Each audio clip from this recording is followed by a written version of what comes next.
I pledge allegiance to the flag of the United States of America and to the republic for which it stands, one nation, under God, indivisible, with liberty and justice for all.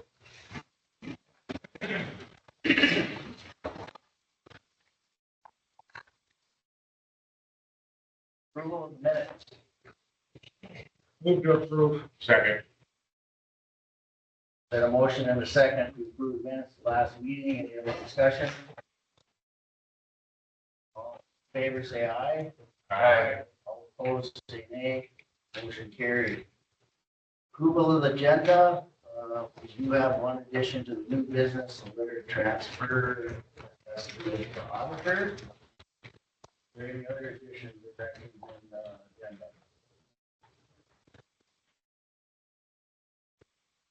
Vote to approve with the added item. Second. Motion and second to approve the agenda as amended. Any other discussion? All in favor, say aye. Aye. Opposed, say nay. Motion carried. Ryan. You're first right on the list there, dude. Here representing the hiring committee for the highway superintendent position. We had Commissioner Otis and Commissioner Wolf on it also. We had 2 interviews, both were very strong interviews. It did come down to Jason Kraft, current highway foreman. This is our recommendation. We did provide an offer to him. He accepted pending approval. Commissioners have anything to add, but I think like Brian said, the candidates were very good. It's hard to choose. But they were good. Yeah, I concur. shaking his head, no, so no. No, they were good candidates. And Yeah.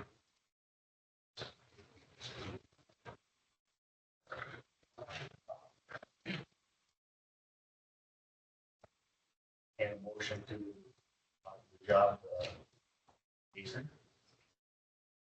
I'll make that motion to offer Jason the job. Wages or- We have taken care of that. It's been accepted.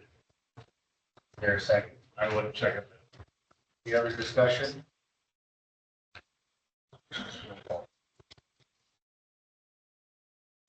Chris, Aye. Otis, Aye. Volk, Aye. Will County, Aye. Gessner. Aye. Motion carried. Mr. Chairman, if I could just remind everybody to speak up because of we don't have microphones and, if you have your back to the polycom or what have you, may not pick you up very good. So, We're not in our normal setting. yeah, so outdoor voices inside here. Kevin.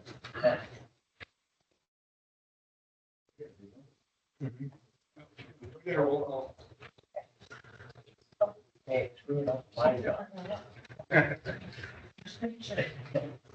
So I don't have much to bring up today, but we have some summer maintenance contracts in the following townships.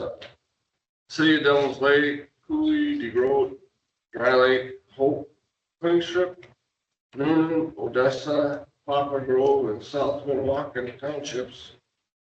So they require a signature of the chairman and the auditor, so I'd like to entertain a motion to have those people sign. So moved. Second.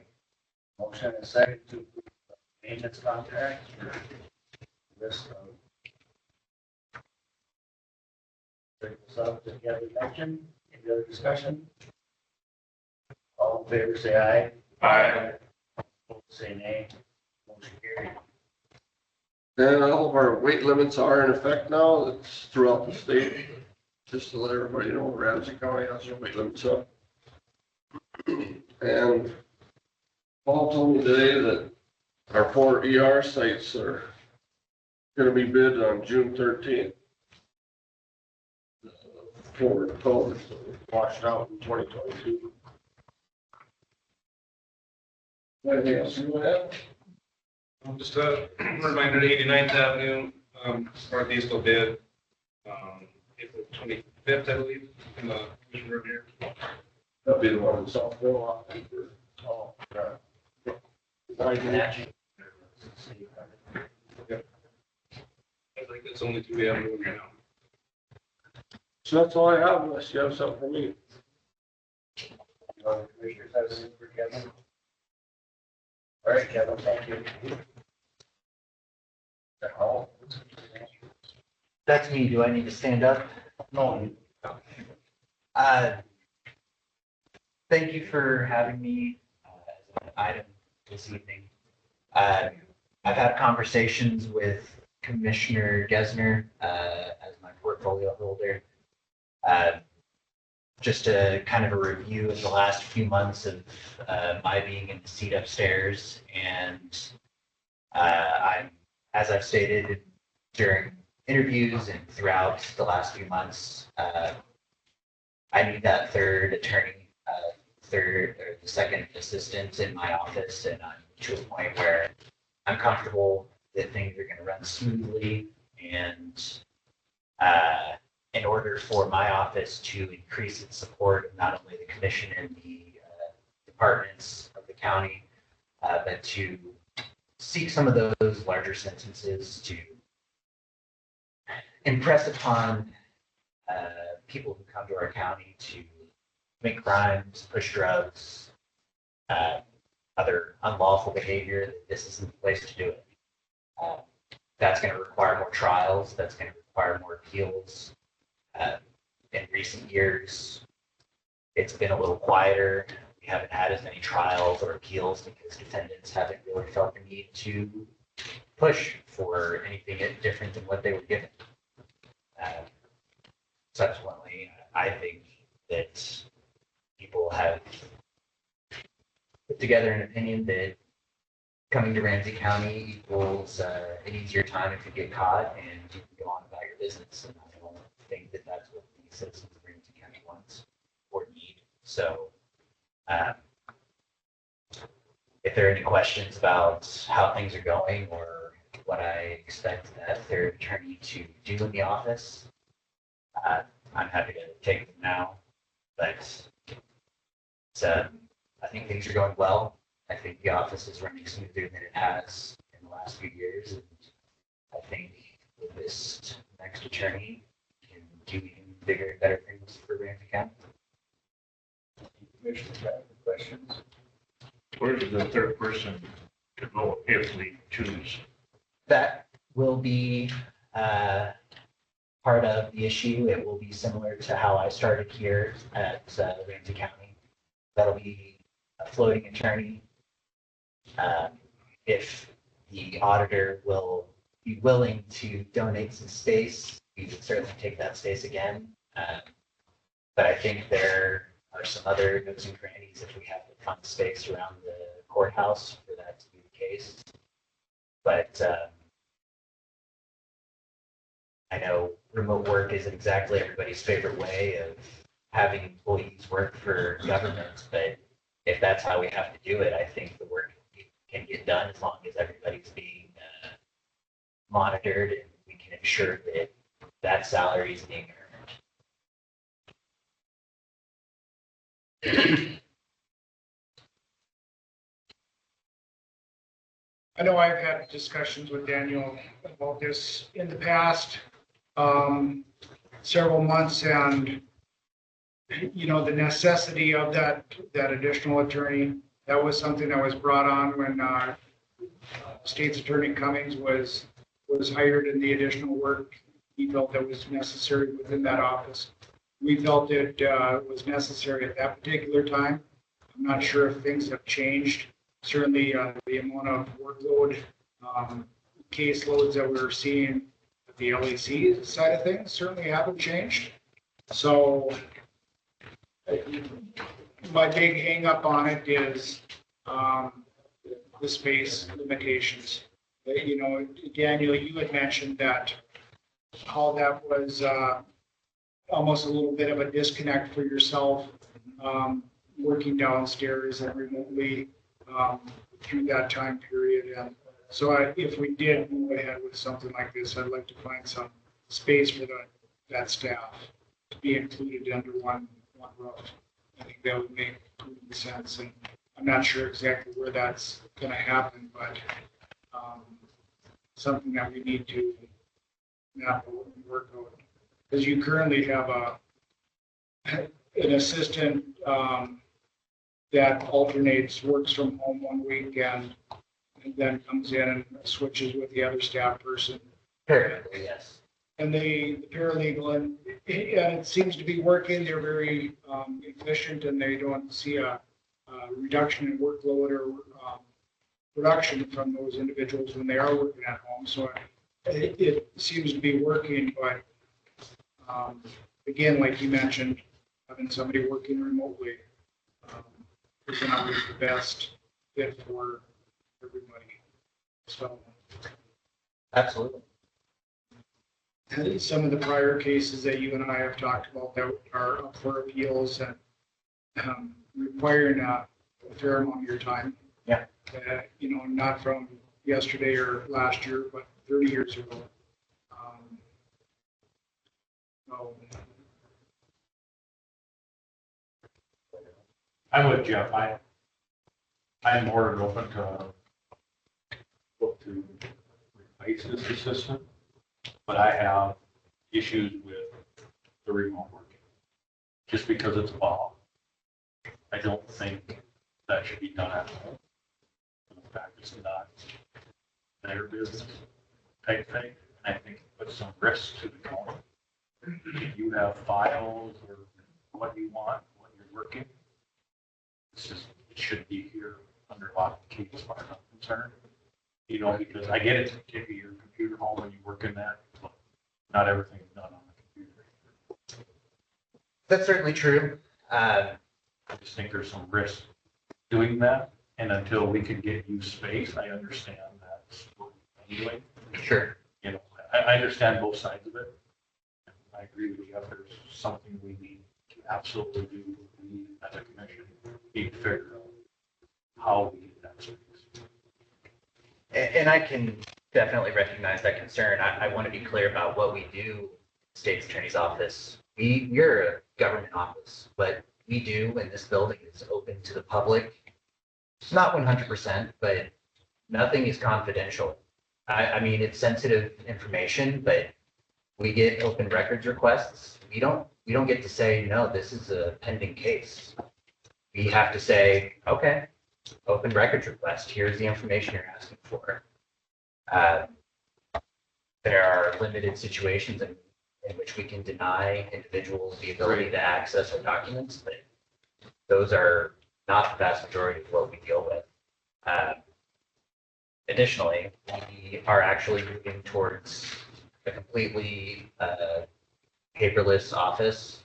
We're utilizing resources that the state is providing so that we can have digital case management software. So that's where we store our evidence. That's where we store our case files for review so that we have all access to those case files jointly so that we can all view them at the same time. You're not limited to one person having a file and everybody else not being able to gain access to it. Basically like a OneDrive, basically. Something similar, but it's called Justware. It's a program provided by the state, I think, in the late 2000s. They're currently working on putting out a new software here in the next year or so, but there's not really files being taken out of the office. It's all kept, the physical files are kept in the office, but we do operate almost entirely off our computers these days. And I recognize that having government work from home is not ideal, but it's worked well for my office for, I think, the past 5 years at this point. And those two individuals have done stellar work. And I don't think anybody in the building has anything other than good things to say about my employees who've been doing a good job working from where they need to work in order to make sure the job gets done. Whoever is brought on to fill that third position would be monitored to make sure that there's no issues in performance. But I think the benefit of having the additional person to make sure that we can lend the appropriate support to all agencies in Ramsey County is in everybody's best interest, because between the two of us, at the moment, there's not a whole lot. The ability to maintain the level of support that I think this position requires does not last forever. Burnout is a very real thing, and state's attorneys across the board. And we're not special. Burnout happens for everybody. When you overload employees, they fade away, they look for other jobs, and I'm trying to build an office that's going to be strong in supporting Ramsey County for the foreseeable future.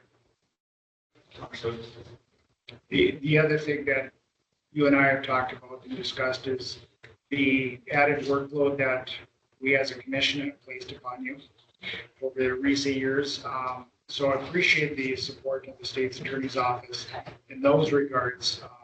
We have several things pending out there that I know you're working on, and that we've asked you to continue to work on and research for us. So, and that's part of the duties of the state's attorney's position, is to represent the county and the county commission.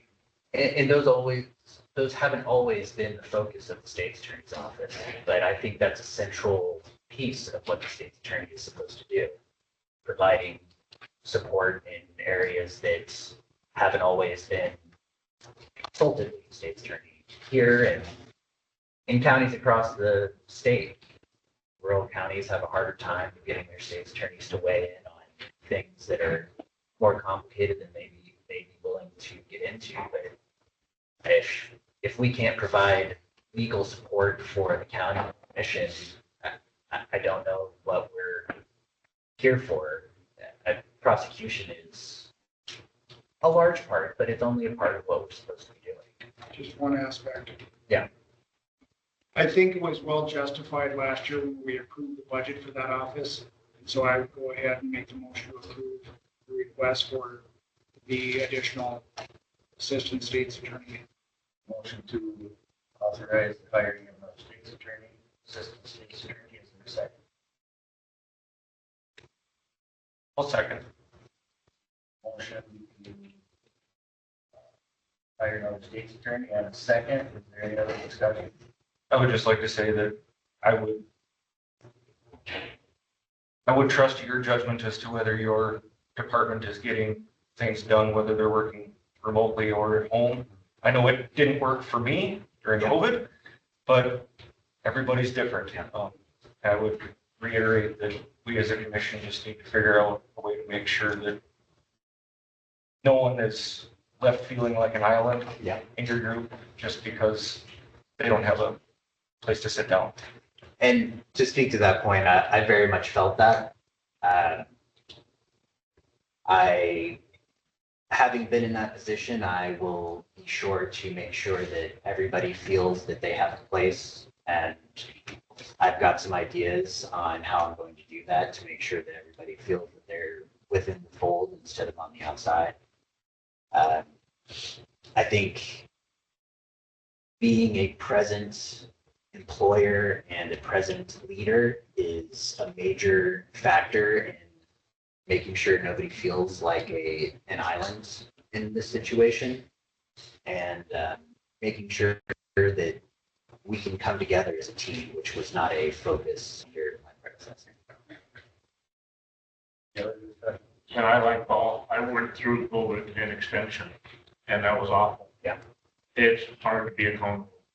So you get up and work your tail off for a couple hours, and what do you do the rest of the day? Yep. You know? So for that reason, I'm really not in favor of that just yet. And I'd like to clarify, it sounds like everybody believes that this person would be working primarily from home. They would not be. This is not an entirely remote position. This would be a hybrid position. This is space in the auditor's office or wherever we can find it here in the building. Go ahead. You're not using the outside place to get some of this from the crowd. Oh, okay. I can.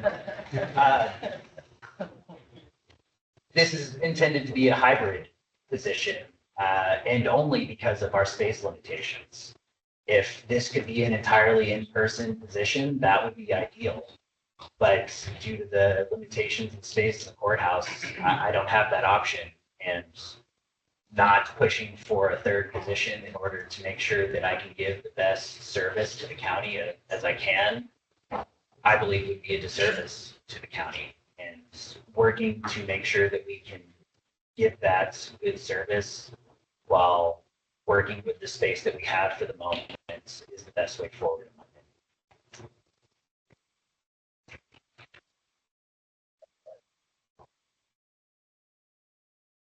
A motion and a second. Any other discussion? All in favor, say aye. Aye. All opposed, say nay. Nay. Motion carried 4-1. Thank you, gentlemen.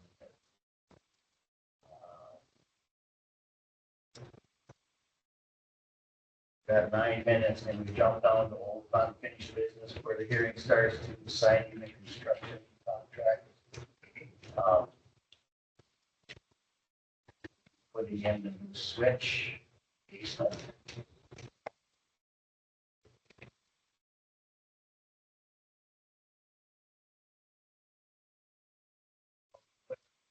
We gave you this is not fixed, the temporary fix, this is the permanent fix.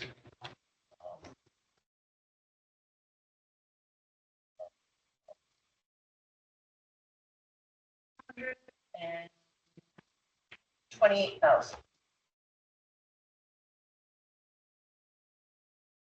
Questions?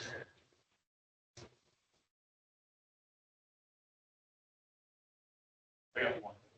So we have a new business emergency switch install, that's gonna be, That's the temporary portion so that the generator works properly. and that's a separate price on that. Yep.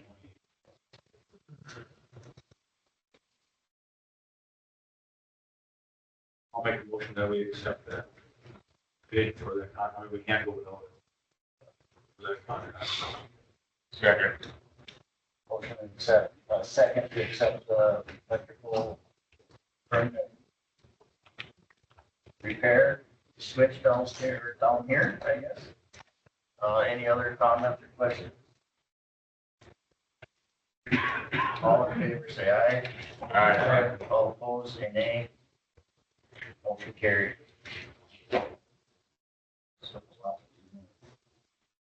We could do that tax exemption, that request. That land. Yeah. Good. So just a quick reminder, that was some conservation easement, mitigation easement that was up in the Bedmore area. It's west of Bedmore. And it's right on the junctions of Ramsey 4 and 17 on the northeast corner there. And did a lot of research on this and different easements that are available. There's a lot of easements at NRCS. The federal government offers to landowners, and I guess that's between two private parties. And so if that's what the landowners wish to do, that's up to them. But I would certainly make the recommendation to not allow a tax exemption request on Mr. Notstedt's request. I think it just would set a bad precedent for the remainder of the county, and you know, he willingly signed up for those. And what it is a mitigation bank, and so he's selling mitigation credits for that. So he, you know, willingly signed up for this conservation easement project, and you know, took that land out of production for the next 99 years, which is, in my opinion, a horrible decision, but it wasn't mine to make, but that's beside the point. But I do think that we should not approve the exemption, and that would be a motion that I would be willing to make. Yes, I agree with Jeff.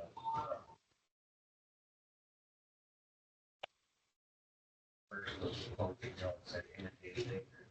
I mean, that's not exactly my definition of indicated acres. To make it right, this was a growing act. So I would agree that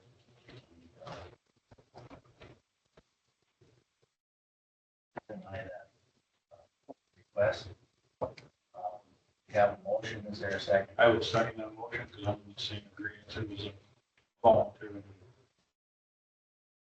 Motion and second, any other discussion? Just a little 2 cents from me. I've looked over the statute. I've talked to the tax director, Ms. Black, and I've had discussions with Jeff because he's had contact with the individual making the application. As Jeff stated, and has the same concerns everybody else has, it sets a bad precedent. We have a lot of land that would qualify for these sorts of situations here in Ramsey County. Just as a notice to the commission, what the statute says, the Board of County Commissioners is authorized, directed. That is, in my opinion, in my reading of the statute, a permissive. You can exempt this land from taxation, but you are not required to do so. That does not mean that this landowner and any other landowner who qualifies under this statute couldn't bring suit to force the commission to do so. I don't believe that a court would rule against us in that situation, but suit is always a possibility. It's always something that I need to be warning you about should it, should the commission be doing something that could give rise to that. I don't think that this is a clear violation of statute. It's more the statute isn't written very specifically, so a judge could come down either way should it go to court, but I don't believe it will. I think that maybe makes it more expensive for the landowner than getting the actual tax exemptions would anyways. But just as a notice to you all, that's a potential I see in the future, but not something that I see as likely. Any other discussion? Roll call, please. Otis, Aye. Wilhelmie, Aye. Brett, Aye. Volk, Aye. Gessner, I think we're close enough to 6 o'clock to recess the normal meeting and the hearing for the lot Meg and Weir.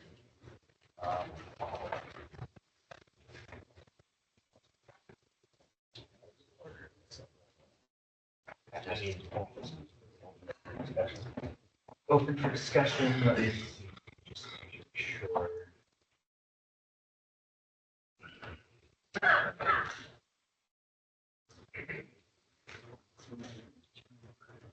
I mean, just going through what we're here for, what's the So I guess is there any comment or against or neutral or? give a recap of what the issue is, just so. I wonder if the best recourse would be have the chairman of the Water Resource District come up and give a brief synopsis of what the project is, how it came about, and why we're all here. Mr. Martin, go ahead. Thank you. Or would you like me to stand, Mr. Chairman? Right here, good. Okay. And I don't know if you want to have face the audience or wherever you. I think you got a good enough voice, everything will pick up. So Okay. So the reason we're here is under Century Code, there is a provision to take into a snag and clear, which is cleaning of a natural waterway, not to exceed $100,000 for total cost. That means administrative and also digging, any cost. So in August or September, the water board was brought a petition by a group of landowners to take and pursue a project.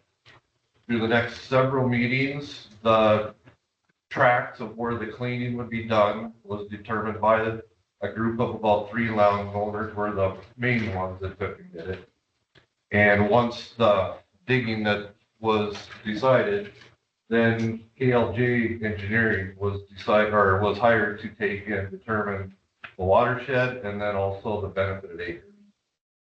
So the benefited acres, the water board chose to send out a postcard to those who are in the assessment district. And the assessment cannot exceed 50 cents an acre. And if you have a wetland easement, that would be half of that, so 25 cents an acre until the project is paid. So if this passes, the water board will take a loan, get the work done, and then start paying and assessing accordingly. Are there any questions from the commission on what the project is and how it came about?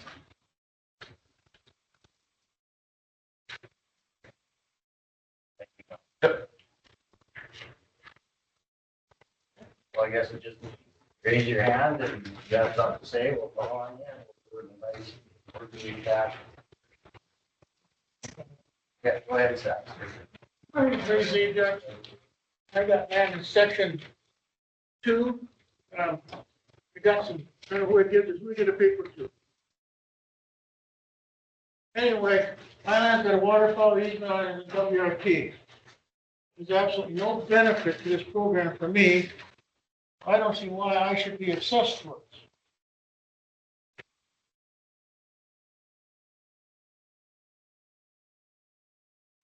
Fine it going through, but I don't think I should be paying for the benefit of land that I have no interest in. Yeah. Leave zebra or AJAC.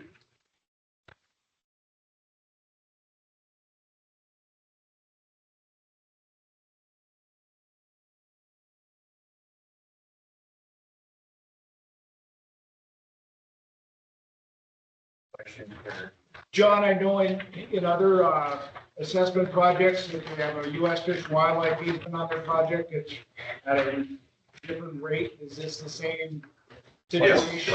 25 cents. Yes, so by the century code, you cannot exceed 50 cents an acre, and the water board has chosen anything with a fish and wildlife easement would be assessed at half of that, 25 cents. Well, why should I be assessed at 25 cents an acre if absolutely no benefit? All I do is help the people who got the benefit. Why should I finance somebody else's operation? I don't mind it going through, but I don't want to finance it.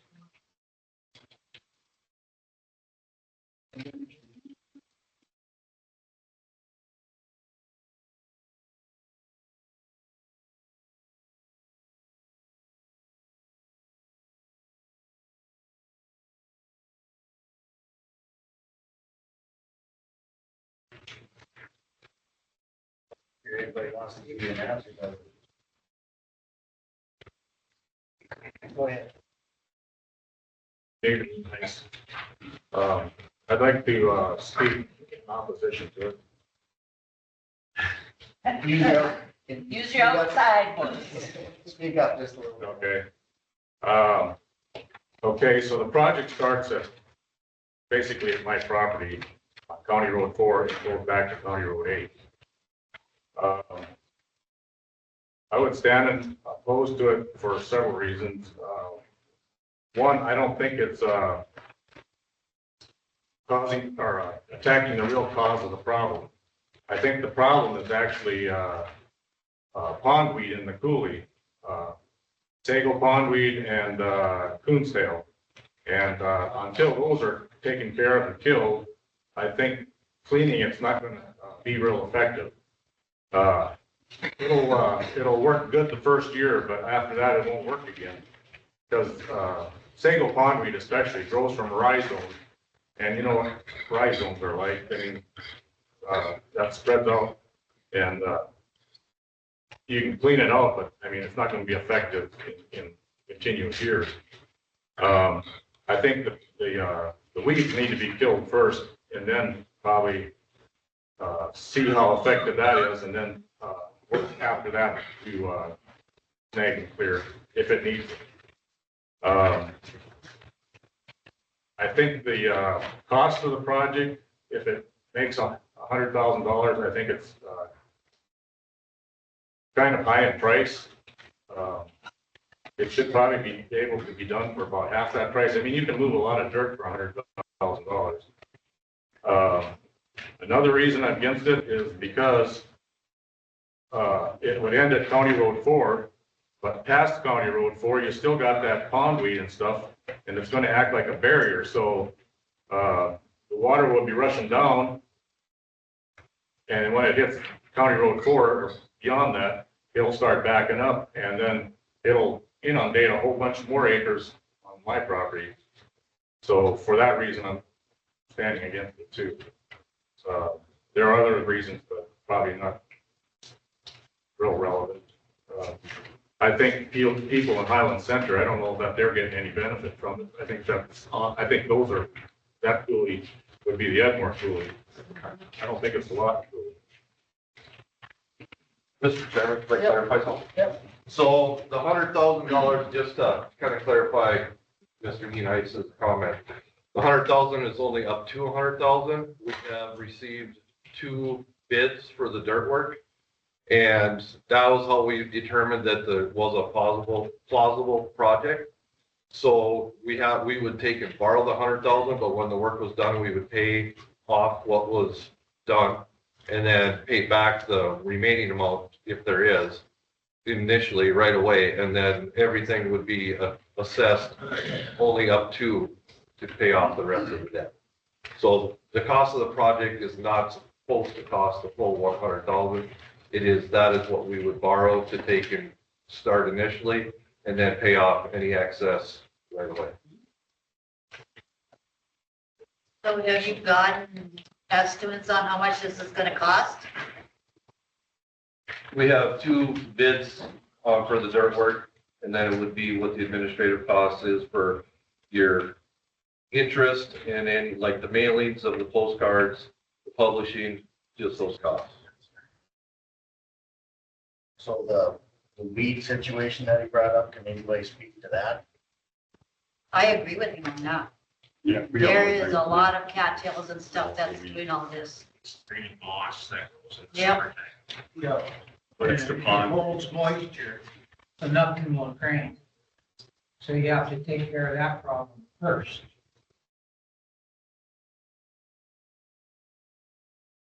Taking out the silt and backing it out. To keep some water moving. Okay, Well, hold up here. the water's stagnant because it's just sitting. It's Hold not up, moving. hold up. This gentleman right here. Okay, I'm Ron Neise's. I farm on both sides of Ramsey County 4.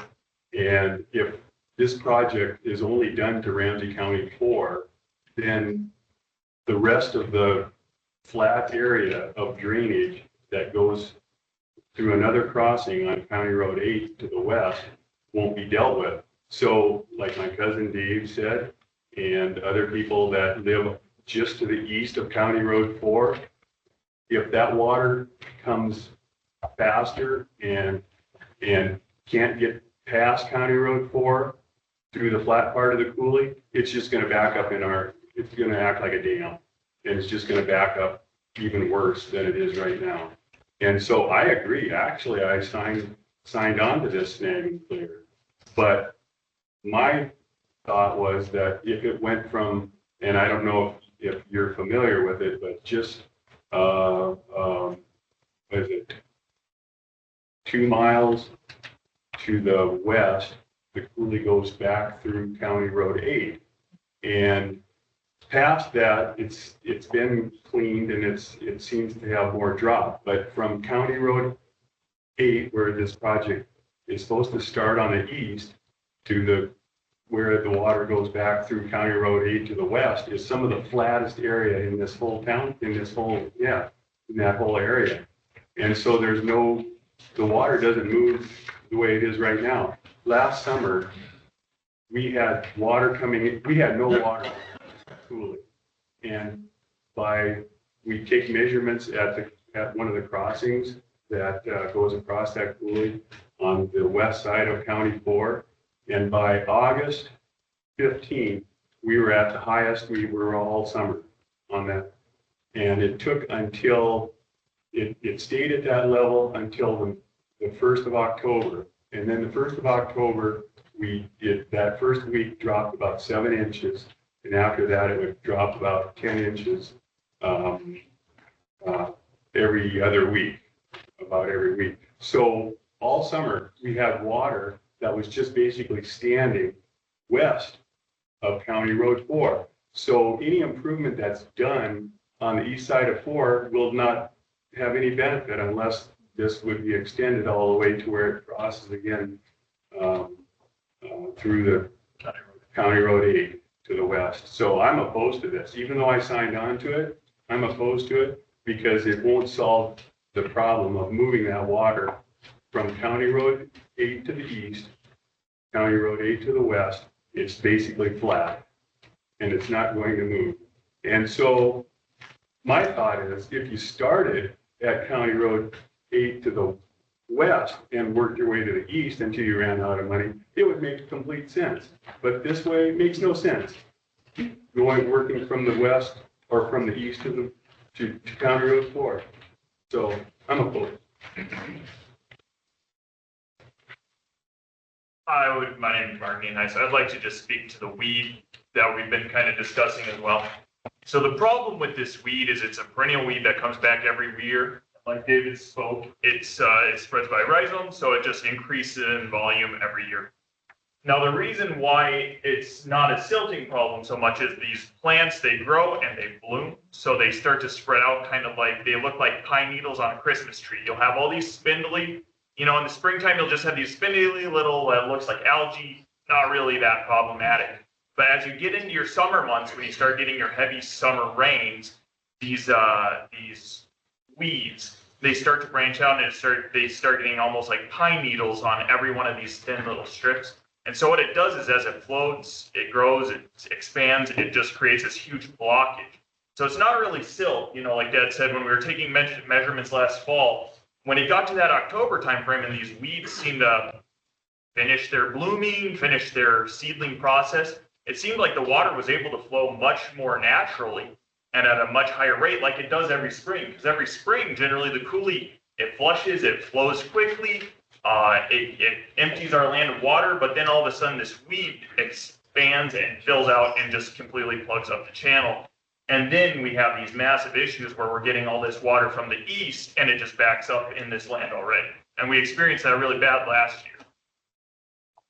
So when we're kind of looking at this weed being a predominant issue, it's not like snag and clear where you have tree branches or these trouble spots. We have pretty much a fully solid biomass that is just filling the coulee and affecting the drainage ability, to my understanding. And that's just from what I see, because we farm a lot of land right along the coulee. So I spend a lot of time during the summer walking and doing my best to see what is happening there. How do you kill it? That is a great question. Breaks it off at the bottom and it grounds. There's two different ways of eliminating it, and one is chemical and the other one is mechanical. And so they make the mat harvesters, similar to what the Lemna plant has out here at the city or other recreational areas have. And it's a paddle mechanism on a pontoon system, and it goes through and it collects this matted debris of weeds. But like you said, it will grow it's perennial and it'll grow every year. So spraying it isn't necessarily the right answer. It'll kill it temporarily, but it'll continue to come back, and it may work for a year or so. Same way with the paddle system. They have to go out and use those paddle or those harvesters on a regular basis to eliminate that situation. And really, that's the only two options of eradicating those weeds out of there. And so the common method would be rodeo, which is a water-based or water-approved chemical for, basically water-approved Roundup. But either one of them are expensive. The other one would be, taking a track hoe out there and removing the weeds that way. But if you're out there removing weeds, you might as well remove some sediment while you're at it, kind of thing. Either one's gonna be expensive and time consuming. So I don't know if there's really an easy answer for that weed. Not one that we like anyway. Yes, sir. Also, with the buildup of that mat, it's way above the flood stage, what's above for the last 20 years. Because that mat builds up, so it needs to be dredged and killed. Mr. Chairman? Yep. So my understanding, and I'm not a lawyer, but my understanding of snag and clear chemical would not be allowed. It is strictly to take and clean the channel. If it is the wishes that they would want to do trichemical, then it would have to become a legal drain or an assessment district, which is a whole different process. This is, a snag and clear is a short-term solution. The question I have is, why aren't we not starting at the west? And moving to the east? What's the reason starting at the That was determined by the petitioners. They were the ones that chose the path.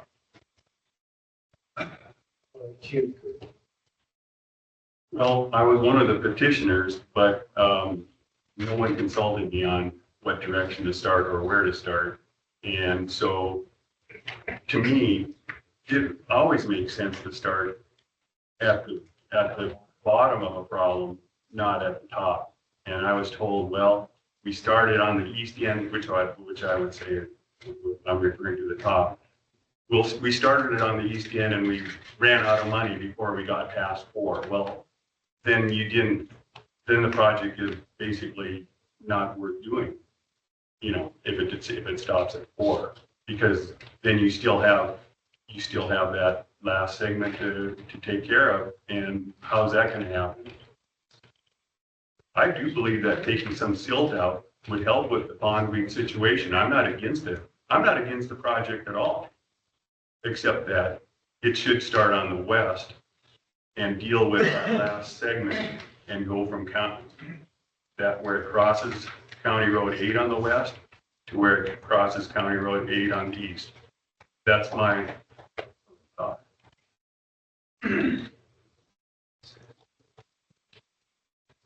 Go ahead then. Yeah, my name's Dan Litzker. There's 120,000 acres of deeded land that's underwater right now. And you want to clean something out, this is the thing that's all the pollution.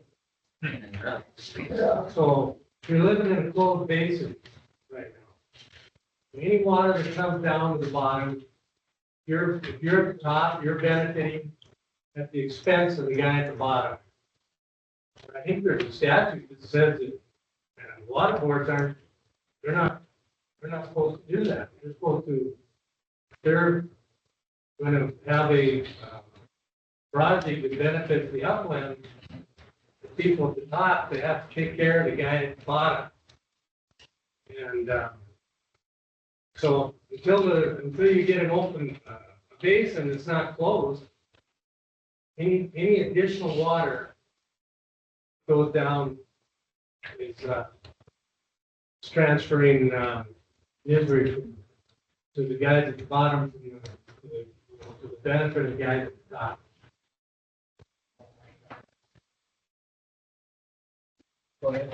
Brandon Sundin. I guess I'm one of the 3 guys that kind of got this going. We're not meaning to hurt anyone. Honestly. Our water comes to you no matter what, the force of gravity. We're just trying to get our water to flow out in a cleaner fashion, I guess, so we're not flooded out all summer, or seeing our neighbors being flooded out. Flooded out. Yeah, I understand that. I understand that. But you guys are in the lake bottom, right? Nope. Yeah, well, they didn't run the pumps, the outlet would have washed out, it would have been, the water would have been out. And there's a structure out there. I don't know I'm why. all for it. I mean, And, yeah, I think we should all, you guys should join us I on our would. meetings. Um, and- I will. I told him in the hallway after a water board meeting when he jumped me, I said, your fight isn't with me. Your fight is at the other end. No, but you got. And I'm willing to fight with you. Yeah, but the faster your water goes and ends on us, the slower it goes, the more it'll evaporate up there before it gets to us. Yeah. You know, I mean, why flush it right down all on us? Why should we sit on I'm it? 70-some years old, I'd like to see, 1,000 acres, I'd like to see that plan. But in the same respect, why do we sit on the water? Why do we? Let's go back to raising our hands here. Why don't you, Let's go back to raising our hands here, okay? I recognize you, so. Okay, so all I'm saying is that the three of us that started this project, we're just trying to help. And I understand the views of these people too, honestly, and I'm willing to join their fight.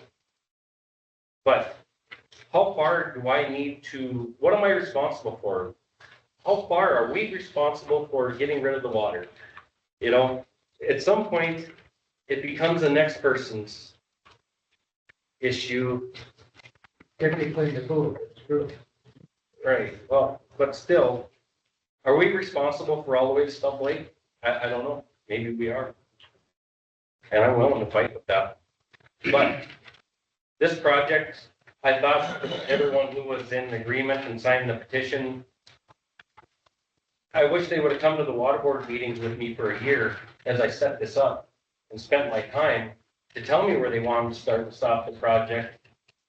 Right? Yep. We're just doing what we thought was right. So that's all I have, I guess. My name is Steve Alderson. I farm on the whole third of Newbury Township. And I didn't sign the petition, didn't even know there was one. I was informed of this by getting a red card in the mail.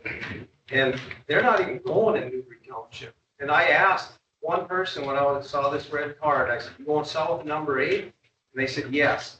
I get here and it's all crossed out. They're not going south of number 8. So where is Newbury Township benefiting from anything where they're not going into Newbury Township and not south of number 8? We're a ways away from this coulee.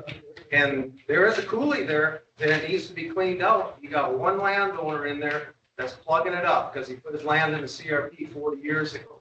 Now, when he was farming, he had land that was well drained. He even pumped areas of it. And he put his land in the CRP, that was it. The rest of us further south had to suffer. Now, I'm wondering, how come all the way from section 1, which is ours, all the way down to 36, on that east third of Newbury, nobody's told me yet how much of that land, and we own 33 and a half quarters there, how much of it's being assessed when you go come south of number 8. I was informed that they were gonna go south of number 8. There's nothing south. And there's nothing south of it, it's all blacked out. So are we going south of number 8 or aren't we? Because I don't know why I should have to pay for the clean out of somebody's coulee on the north side of number 8 when our water isn't going there because they're not cleaning the rest of it out. We pay the Channel 8 tax, but if they're not cleaning out coulees near us, I don't know why we should be assessed for 5 years or whatever it takes. I'm all for draining water. That's not the case. But we need to clean them all up. If that's what we're gonna do, and we're gonna start assessing and shifting water from one person onto another, you know, it's like they said, you better be in agreement and do it all. But if you're not going south of number 8, I don't see where Newbury Township even benefits.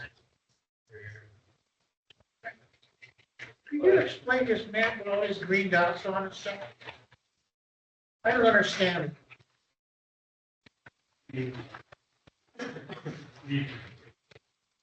Don, can you tell us what that is? Are you talking the basin map? Yeah, just one here. I don't know what's going on in this mess. Those are, I believe those are Fish and Wildlife. Okay, I see.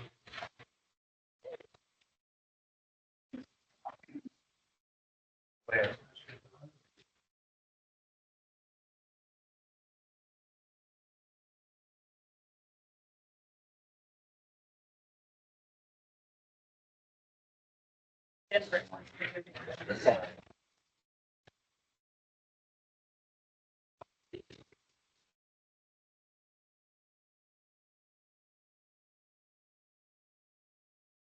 You want me to read it all or just summarize? I'm Karen Hausman from Church's Ferry.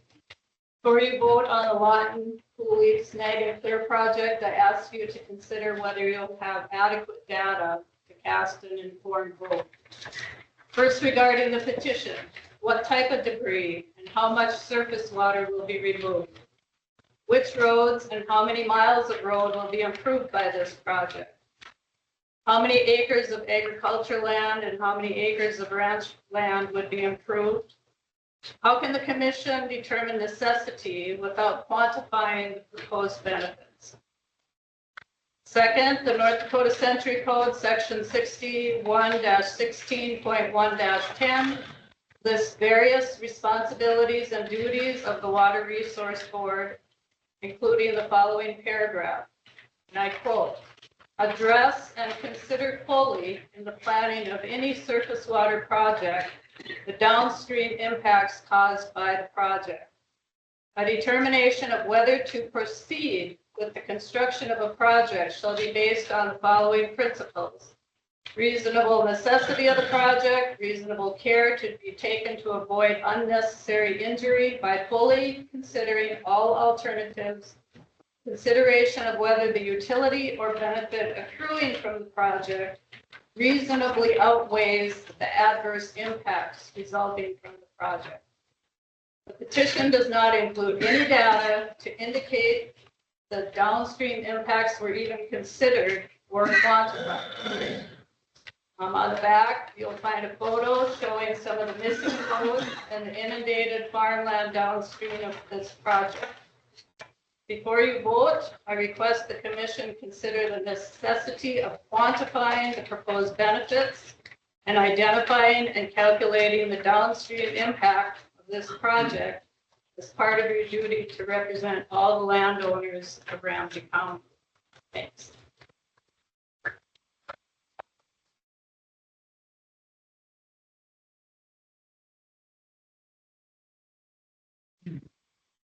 Karen's kind of stole my thunder. When they set up these rules governing the board, they knew that people would always want to bring to improve their operation. They were more concerned with one individual or group that wanted to transfer their problem to someone else, as has happened the last 25 years. Since the start of the cooling, where they completely ignore the downstream impact. That is why they stress that Karen read 3 times about the adverse impact of the system. So you got security there, and I'm sorry you waited this time. One should have never accepted, even looked at it. They couldn't do that without evaluating the downstream impact. We have 120,000 acres underwater that the joint board put together, submitted to the potentially operating committee. This, you gotta look at where's the water going. The whole basic basin. Where did it move operate under? Like a river, it stays here, impacts somebody else. 1 foot of rain takes another 10,000 acres.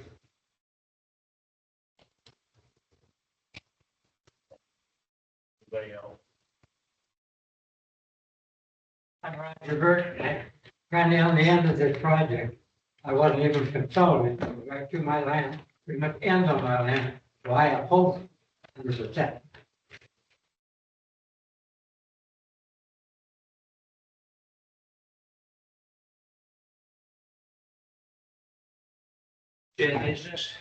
Just so I'm clear, because I've listened to everybody here. One problem we have is the weeds, which you acknowledge if we do the cleanup, we'll mechanically work with the weeds. No water is being added to this project that I can see. The water that's going to move is already moving. We're just trying to get it moving. So I understand somebody's on the receiving end of this. I understand that some people don't like where this project ends. Well, everybody in this room, we can all get together and keep this thing moving. But whether I like this part of the project without another part, you gotta start somewhere. I mean, we can all argue, nobody likes water, nobody likes weeds. Nobody's gonna like parts of this project. The water's gonna end where the water's going. And I understand everybody's got water problems, but no water's being added. Should Is that end up- correct? Should end up in the ocean. We should clean out the town of Cooley and get this lake down and then farm private land. Well, let's talk to the guys that got this project started and see what they put into it and start the same thing for that project. Get it all moving. I mean, is that the issue? That's the issues that we've come to tonight, that I hear. Better remove the dam too then? No, the dam that's a controlling structure. There's things. Back to raising our hand here. Anybody else?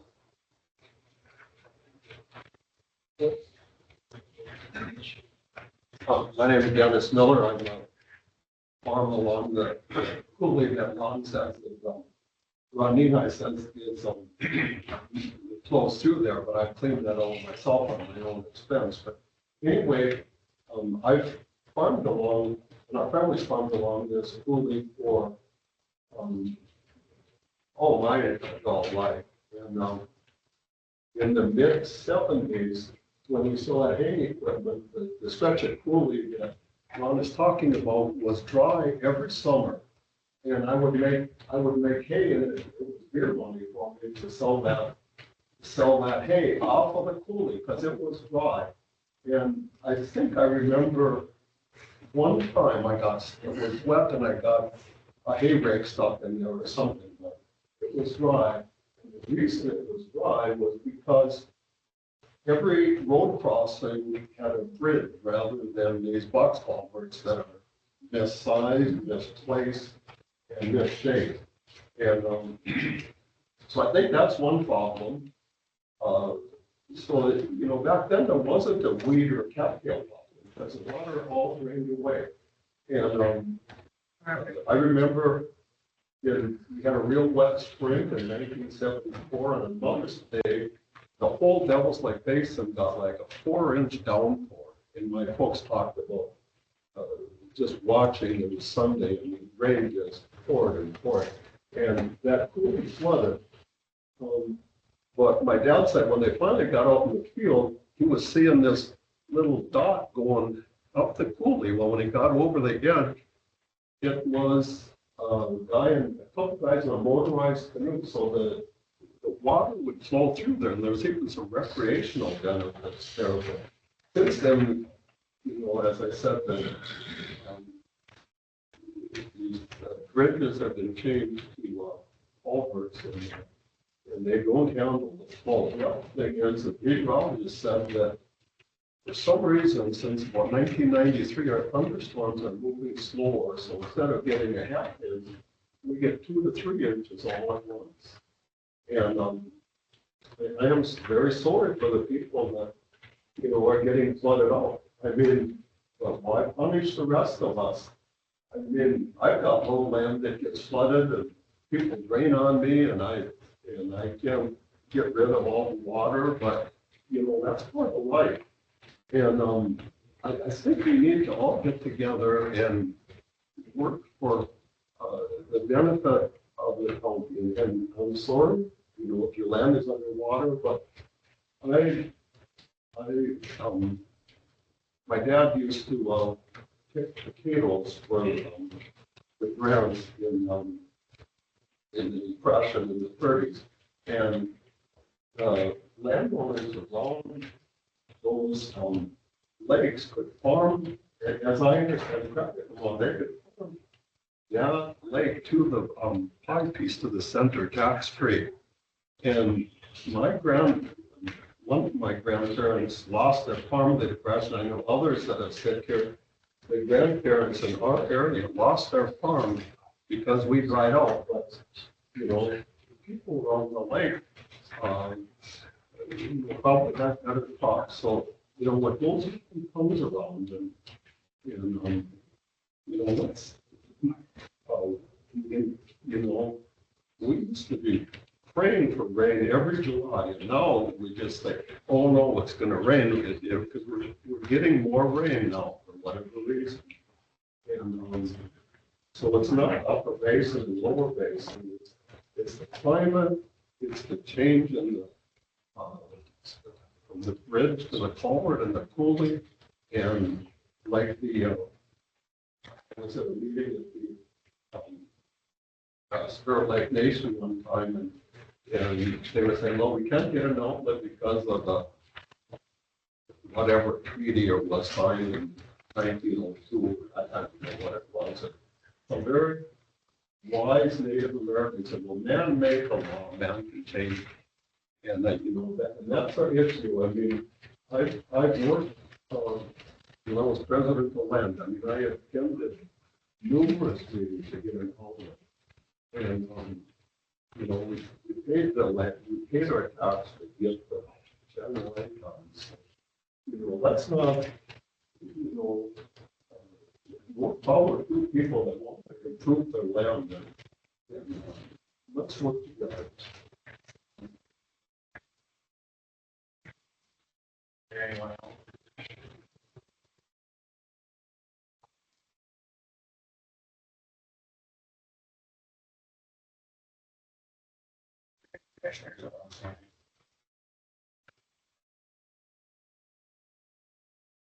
Yeah, Lee Dan, I just want to reply to Dennis when he said in the old days, when the lake was dry, we'd get better crop there. But the coulees weren't dug near as deep back then as they are all the way north now, so you didn't have near the flush of water you got now. All the way up to Munich, Langdon, and everywhere. None of those coulees were as deep as they are now. And when we were trying to get an outlet out of town, when Engelhardt was running that, I asked him, well, the outlet's got to be statehood level. Well, I said, are the inlets statehood level? Well, no. Well, what do you think's going to happen? I mean, it's kind of common sense, but I don't see why we should suffer down below. Just go back to nature and let nature take its course.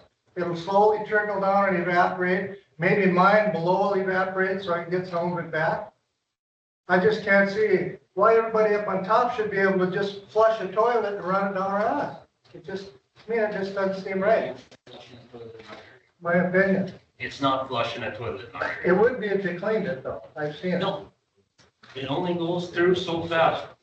Number 4, it's flat.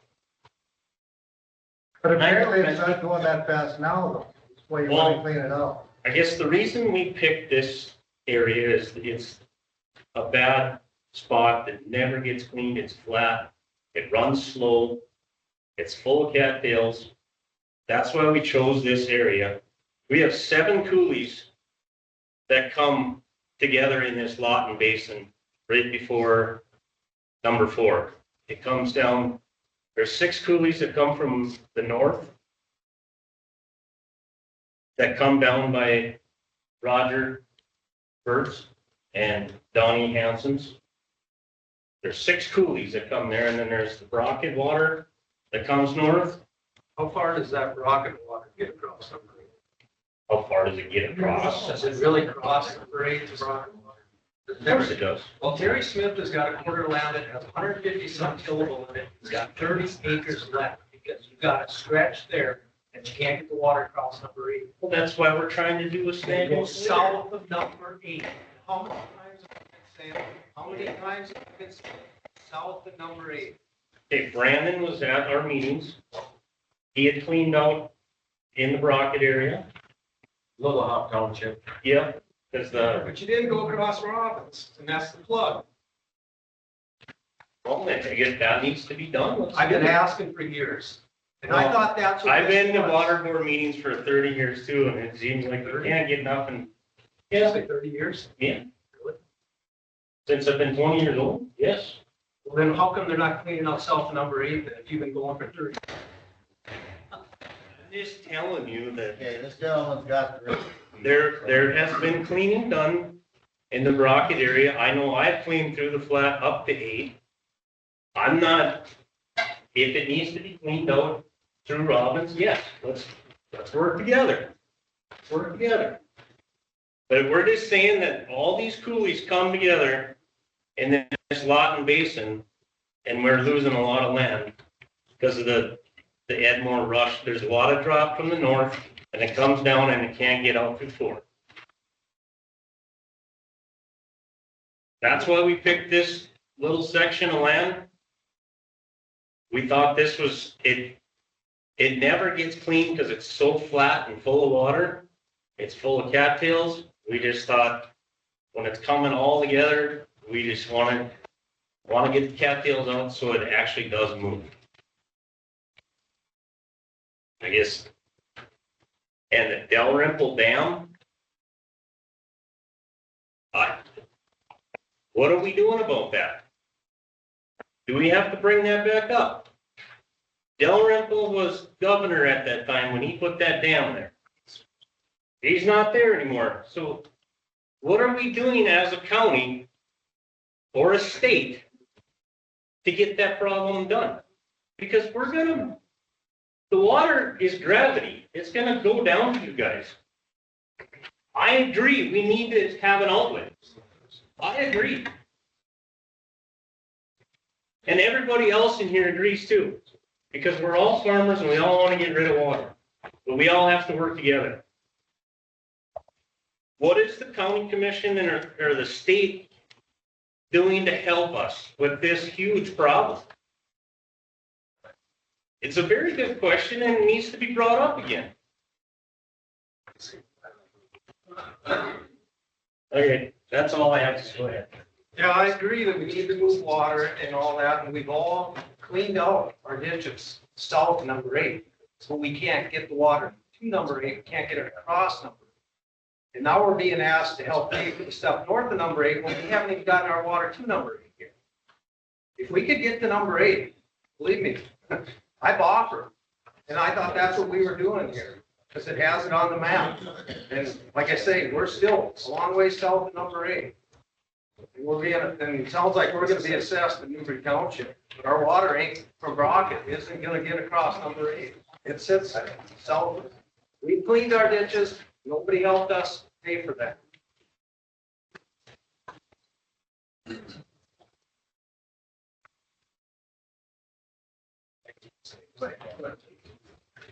We have the budgets.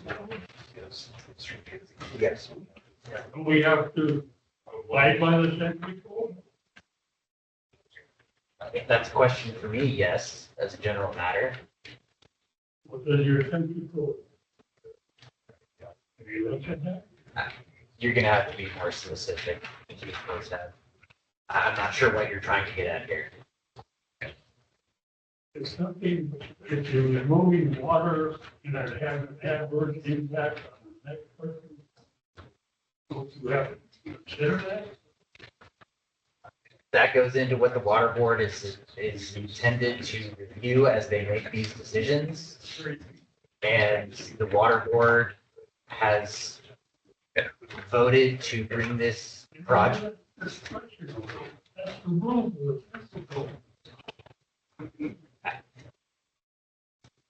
I think we might be talking about two different things here. The water board is intended to handle the drainage of land from landowner to ensure, to do things like this, to make sure that landowners are coming together and everybody shares a bit of the cost in order to make sure that everybody's land doesn't flood. There's pieces here and there at 8, at 4, and you're gonna have to forgive me. I'm not from here. I'm not a farmer. This is all keeping up as best I can, but as far as I can tell, the water board is recommending that this project move forward based on landowners that have come and have lobbied essentially for this project itself.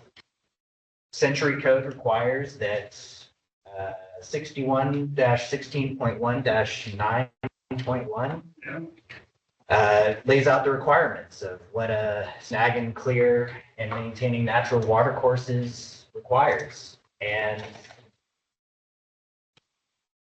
If it's under $100,000, all that's required is that a quorum of the water board votes in favor of it and that a quorum of the commission votes in favor of it.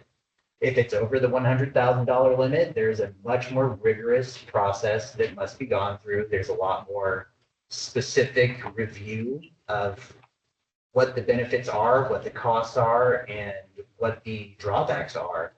But I think part of the proposal of being under $100,000 is so that this project can be done to address the current issue and then move on to the next one.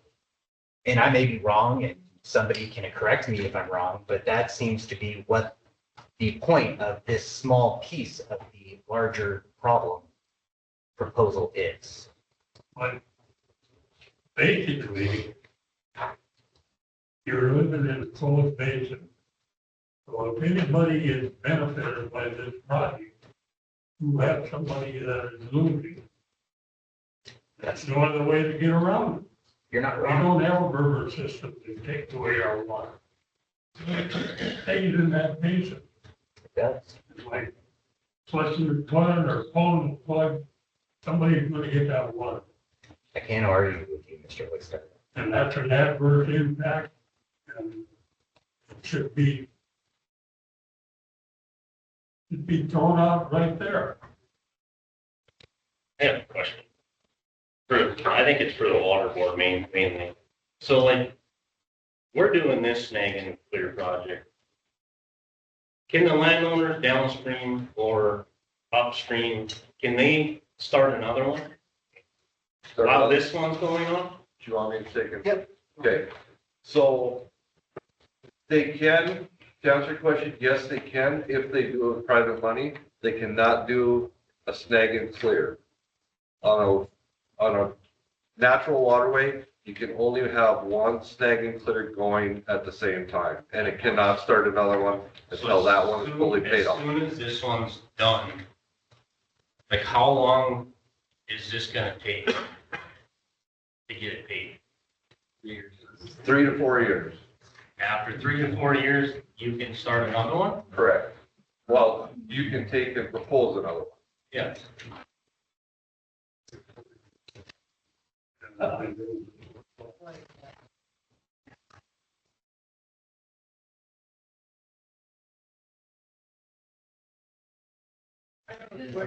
I ask one question? Yeah. Can the water board decide to do this even though most people are against it? According to what I get out of the statute, 2/3 of the water board, I believe it is, and 2/3 of the county commission.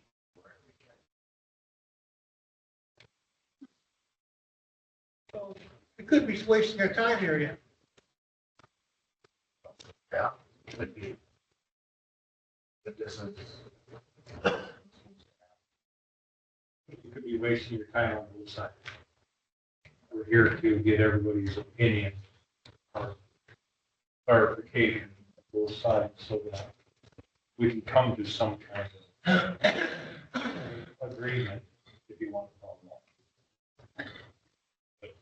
But we're not always gonna agree, right? Not all of us are gonna agree in this room. I don't care how we look at it. I don't think we're ever gonna come to 100% agreement. I understand both sides of the situation. We come here to try to understand the situation, to try to make the best outcome of the situation. All the same. Right.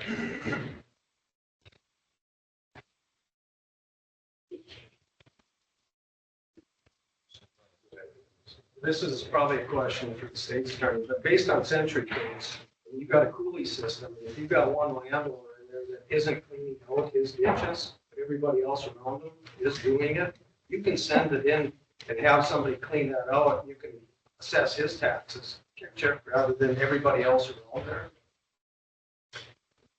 That's a little bit more specific than I can give you an answer for at this moment.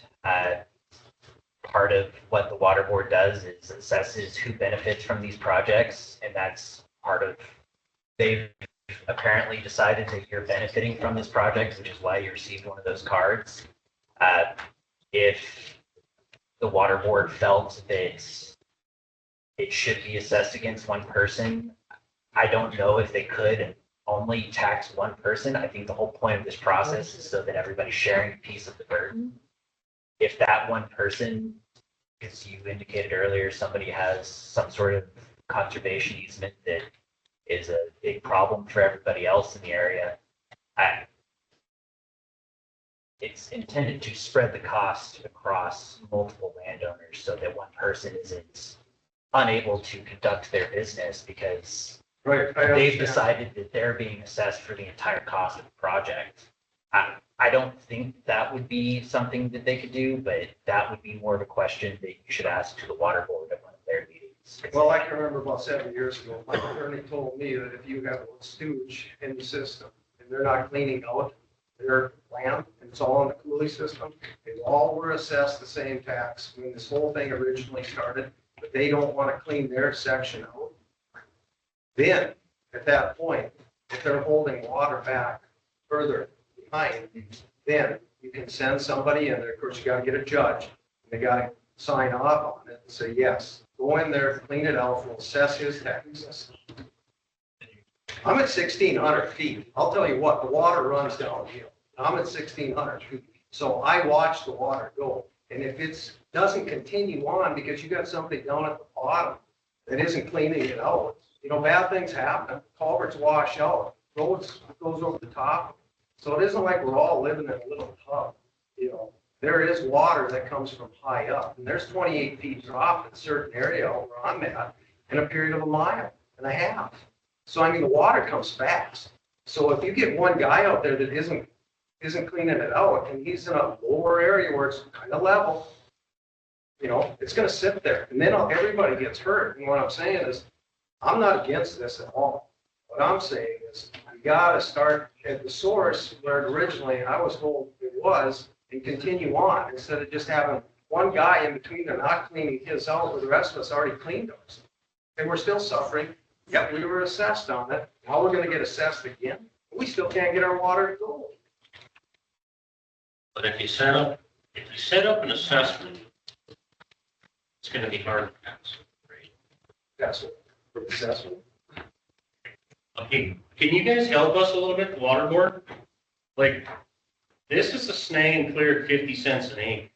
If we were to do an assessment,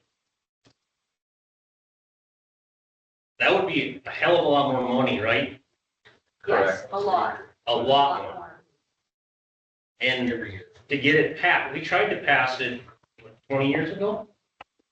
I mean, we can tell you the publications probably itself. Oh, yeah, the publication. I mean, if you want to get in a legal assessed drain, you get a petition and you have to get a bond by landowners. And we can tell you from our own experience, you're looking at even just publications can cost around $70,000-$80,000. So imagine the bond in order for us to push a legal assessed drain forward. So I mean. So back to the reason we're here. Yes. An assessment district would potentially solve the issues for the upper, would not solve anything for the bottom. But this is not creating an assessment district. This is basically a Band-Aid. This is a small project that a group of landowners petitioned and came into the water board to do. So that's what we're looking at. So which one of these maps shows which particular tracts of land are going to be assessed if this continues just north of number 8?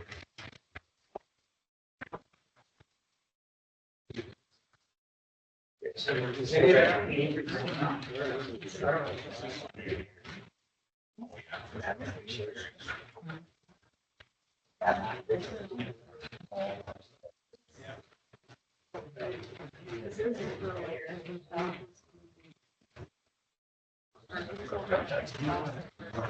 all flat.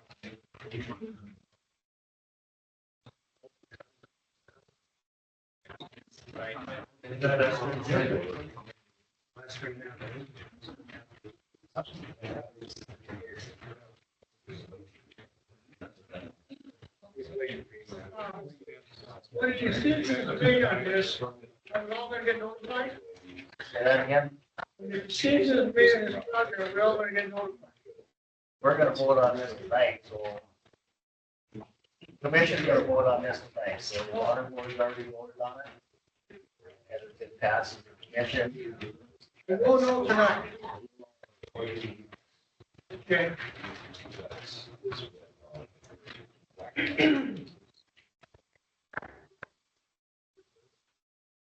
Conversation.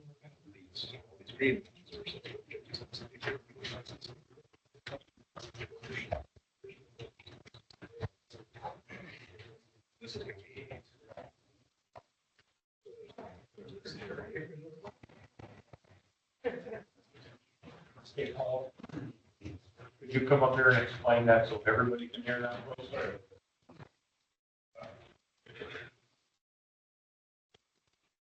I'm Paul Bjornson from KLJ Engineering. We just help make the maps for this and the parcel list. The white and green sheet here is the benefited area that we calculated. Through County 4. Starts at County 7, your Brockett at the south end of the map, both the coulee flows, kind of 3 potholes that are connected at higher flows. Comes through County 8, goes back through County 4. Outside of this project, it goes back through County 8 again. And that coulee there has been surveyed by the water board 10 years ago. They told them they went out and shot it. There was a drainage equipment that responded to at that time. And that piece of it drops like 3 feet from that box culvert through County 4 down the box culvert through County 8. So that was why basically it wasn't, with the drainage complaint was denied at that time by the water board because the water was moving slowly, but it wasn't going outside the limits of the channel. So they didn't see that there was any damage caused by it.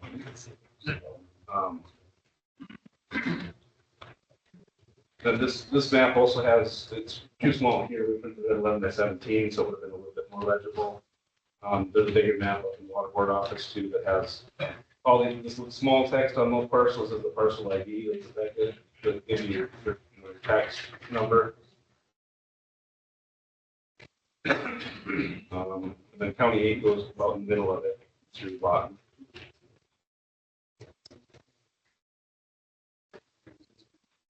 Then this map just has the coulees drawn out as far as where we feel the natural drain is, just casing it with contours and aerial photos. The petitioners had come in and asked for this part to be the part that was using cleaned out from the and then basically anything that flows into that is part of the benefited area on the other side.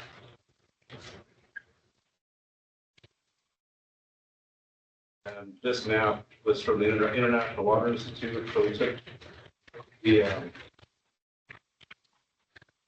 we just used their tool, their watershed delineation tool, which has been pretty darn accurate. They reflew everything with new LiDAR in 2021. It's really accurate elevation wise.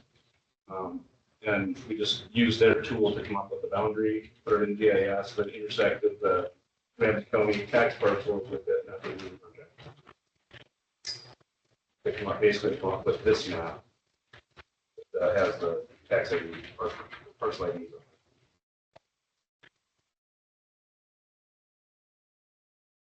If anybody have any questions as far as what?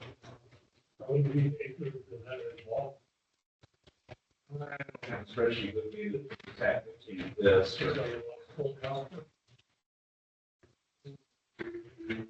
4-ish, yeah.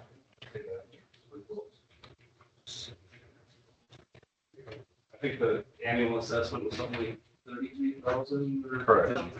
In that ballpark, so I think 3 years plus a little bit to get rid of the 50% assessment. 100,000.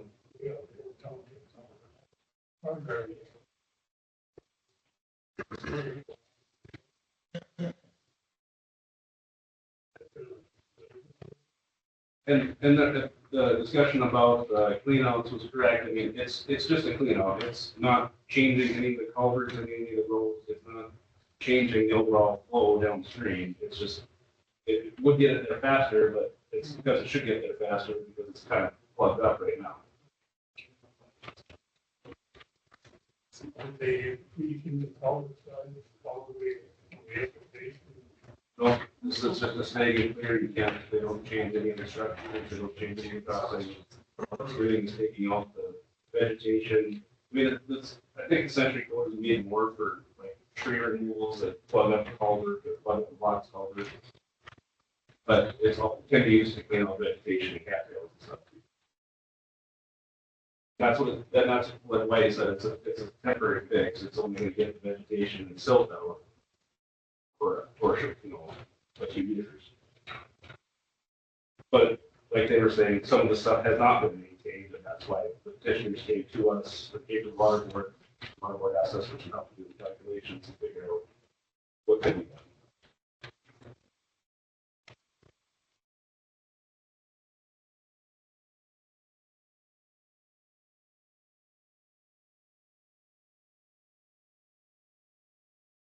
David, I know that area very well. I grew up there. I understand what the water needs are, what the petitioner in front of us is. I would say that I would agree with Mr. Nienhuis. I think we should start at the bottom, get a complete project, and work back so it gets going. And I also am not in favor at this point, only because I just feel there's not enough information for the landowner assessment as I'm hearing. I don't know if that's true or not, but that's what I'm hearing. So that could be cleared up, that could be. Could you clarify what you're asking? Because according to what the rules that the water board follows, they hire an engineer, which was KLJ and Mr. Bjornson, to take and determine the benefited acres, and that's what the map that we have, and that's what we went with. I don't know that we can clarify that anymore. I think over here, Mr. Wood brought up, he didn't know what was getting assessed. Somebody else, I don't know, it was me, Nices or somebody, talked about they didn't know if they were being assessed. I'm just basing that up on what I've heard. And that was why the water board chose to take and send a postcard to everyone that was going to be assessed. I'm not benefited, so I don't think anybody, if I'm not benefited from this, I shouldn't be supporting somebody else's operation. I think any other, I'm speaking for myself and any other people speaking for Ken, but I do not think I should support somebody else's operation. There's absolutely zero benefit.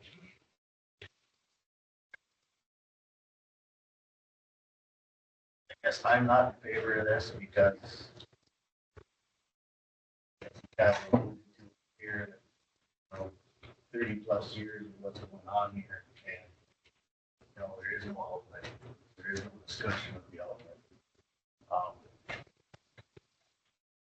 To me, we're taking this project that's just kind of brought to an end.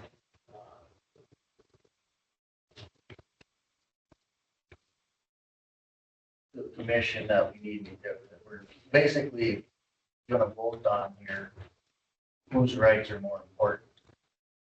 And that's not what I think the function of government agencies for.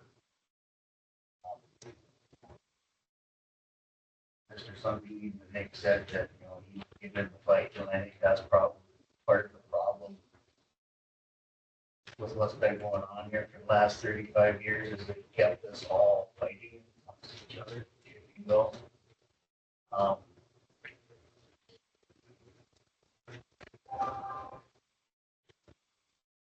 if I were to vote for this, then I would be voting for status quo for the last 30 years, and I won't do that.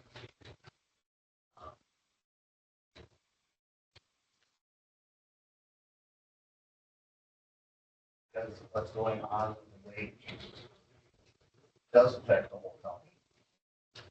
I don't think people realize, we don't know what the economic detriment has been to this county because nobody's got involved to do a study. We had a economist that was doing a study for years, and when he retired, it went away, and Next guy obviously wasn't following the same protocol as his unit, was totally different than Mr. Autry's. And I think tonight is just a microcosm of what the state's got going. As long as we keep fighting amongst each other, they don't have to do anything. That's just my opinion. Is there anything else from the board? I'd like to say just, I know, I understand the opinion of the snake. But as I listen across this room, I think everybody's in agreement that water runs downhill. And it's not how fast we need to get through the water. Eventually this water runs.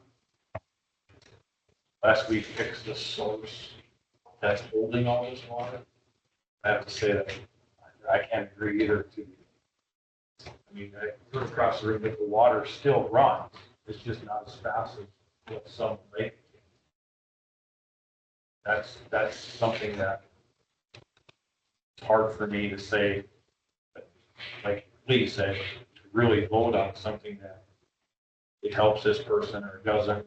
And then in the end, where we're at, we're still, no matter what, we still have all this water. You know, still troublesome, but I have to agree that the state probably should have stepped up to this a long time before I ever. A lot of other people that have been on this commission that 20 years, 30 years, it hasn't been. You know, now that we have different people that are operating the functions, yeah, we need to somehow get it addressed, bring it up. Not disagreeing at all. It's definitely a problem.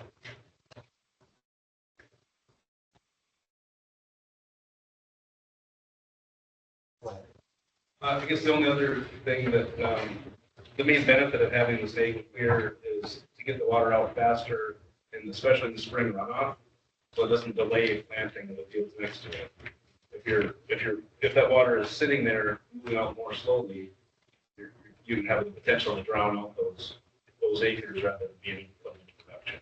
That's the benefit that the work that they're trying to do with it. And I understand that. The only thing that I have a problem with is we have some people that aren't taking care of the problem. Are we only getting it off, let's say there's 100 miles, we're only getting it off 25 miles. The end result, and listening to Dan, I know the end result is going to come to Dustin, right? It's going to come to the basin. But if you're only getting it off 25 miles, what about the other 75 in between? So if we take water from here and just put it onto here, and still, are these guys getting any benefit from it? I mean, over time, yes, the water runs off throughout the summer. You know, but it's such a small thing that we can only spend $100,000. To me, it sounds like we need millions to be able to start from this end to this end and be done. And I think that's why we can't come to a clear agreement. You know, that's why for me it's hard to listen to both sides. We still, in the end, are not fixing anything. Like I said, this is just a temporary fix. You know, that's tough. Can I touch on that a little bit? I'm Justin Gross. I live 500 yards from this group in the flattest spot that they wanted. I'm a little bit torn with the project because when I was at the water board meetings last fall and talking to the neighbors here, we also had the same agreement. You start at the bottom and you work your way up. As the summer progressed and we saw the way we were getting inundated with water on an exceptional year last year, everybody in this room, there's validity to everything that they said. Weeds, getting it through somewhere to get to the next one. The stretch of coulee that they've picked is essentially the edge of a soup bowl. You got the guys on the hilltop down at Lillehoff or Newberry. They've got a lot of drops. You get, say, west of number 3, you get back in the channel. I got a lot of pictures, aerial pictures from last summer following that coulee, where we watched it go out of the banks and where it came back into the banks and came back out of the banks. The stretch where it goes south of number 8, it gets choked and then spreads out, goes across these guys, goes across me. The thing that these guys had talked about was is if you want to get rid of a chokehold all the way down into Newberry, there's a stretch of about 6 miles in there that's a complete chokehold. That even though the water was as high as it was last year, you've got culvert issues like Dennis was saying, you're not going to change the layout on a bad flood year further downstream than what last year would have been, except for the fact where we had that outside of its banks all summer, you're going to narrow it up. But at the end of the day, yes, the water's always going to go downhill. But if you can get it so it stays in a channel, at the end of the day, there wasn't enough effect that we saw, especially west of number 3, where it was going to affect anybody else downstream to the point where it was going to harm them. There's a bad chokehold from all the way from number 3 to number 8, going down south of number 8, and that whole stretch in there, it's like the edge of a soup bowl, where it just flat and runs out. And once you get west of number 3, it narrows back up and it gets dropped all the way to Sweetwater. Now, you can argue the fact that, are we going to add more water to Sweetwater? No, there's not. The amount of water that's going to come down there is going to be exactly the same. Is the flush of water to Sweetwater is going to be detrimental to anybody around the edge of that lake? I couldn't see it from an airplane. We were up there for months. So I'm torn. Is it going to fix it? No. Is it going to narrow it up so some of us can actually get to the point to where we can farm some extra land going into the spring? The problem that I have, these guys have, is if we shove it down and we can't get it through, then like Roger Bird, not me, and I says we all had crop seeded last year when it got choked. So where do we fix the choke points? We already know we got dropped going west of number 3. But if you stair step it, we're getting all the water in from the north, just like Steve said. They've done their due diligence, they're sending it, it's getting flushed. They have drop. And they've got drop. So where does the drop start again? You can visually see it when you get west of number 3. I understand that people think that they're going to get extra added problems because of it. But at the end of the day, it's a problem that we're trying to fix because it was getting sent to us. I can't see any problems getting it sent further downstream. But either way, we're going to get sandwiched, whether we clean it over because we're way too far. So I'm on both sides of that. And I just can't physically say that our 25% or 25 miles is going to be replaced and put on another 25 miles. It's not. They've got drop that's going to keep flowing. And I think that's what everybody, Brandon, and everybody kind of noticed when they were doing these assessments. So to say that it's going to get replaced and put it on somebody else isn't quite true in this situation. It just stinks for us because we're stuck in the middle. And then guys like Steve Halverson can't get his shoved through because he's got the drop, so then it keeps backing up, backing up. Is it one landowner? No. It's Well, I'm mostly talking over on that east side. Yeah. And there's not drop. So we're doing the best we can to shove it through at a better pace. Either way, it's gonna get shoved through. Is it gonna cause harm further downstream? We can't find it. The water's still gonna end up in Sweetwater and in the Devil's Lake, it's going to the basin.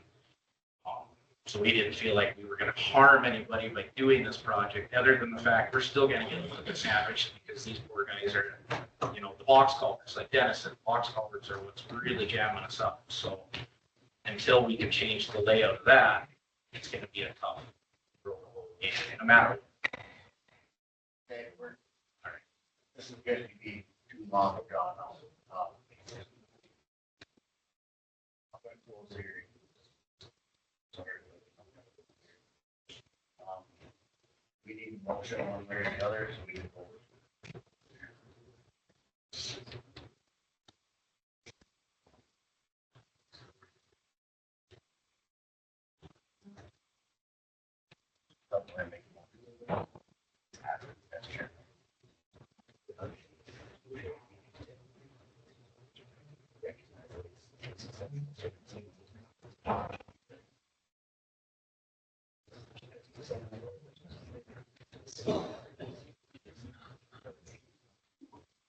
You guys want to make more?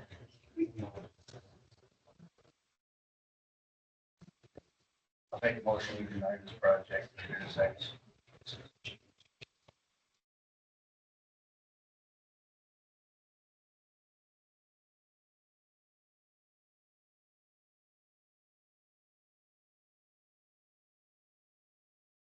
Second.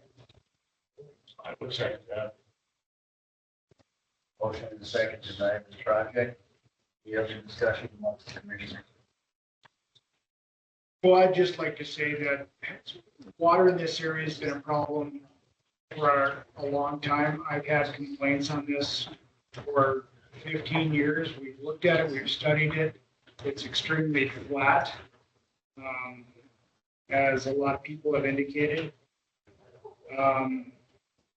You know, and some of the people that have been wanting water movement through this area and have come out in opposition of it. And, you know, I can't disagree with them at all on why they're disagreeing with it. And so I don't know if we close the hearing and deny the motion, or do we close the hearing and research it and come back at our next meeting, or do we go ahead and just, because I think some work's gone into this project, and from both the water board standpoint and the landowner standpoint that came with it. But we've heard from a lot of sides, both for and against this project. And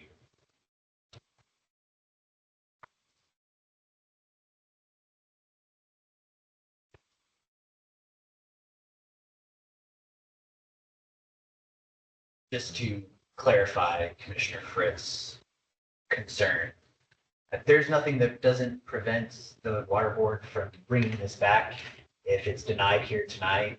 If more information comes to light, or they put the proposal together with some additional details so that the commission has a better understanding of the situation, that's always a possibility. Since, as has been mentioned several times, this is under $100,000, so the process is much less strict. All it requires is that the water board vote by 2/3. I think I said by quorum earlier, I was incorrect in that statement. 2/3 by the water board, 2/3 by the commission. And they've done a lot of work. If all they need is additional information for the commission to make a different determination, then they can bring that back at a later date. There's nothing preventing that. It's not for this dies and we can't ever hear it again.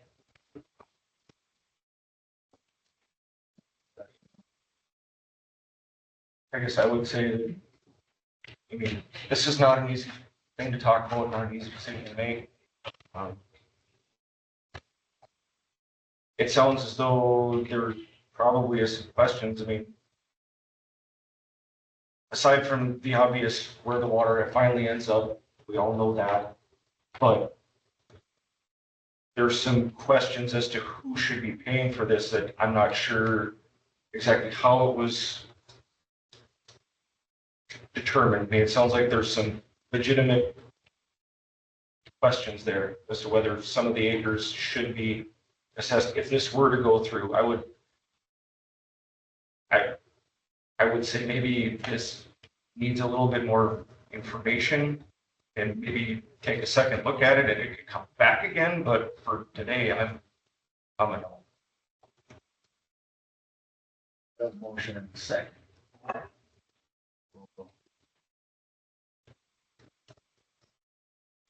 Otis, All right. Brett, I, Holt, Aye.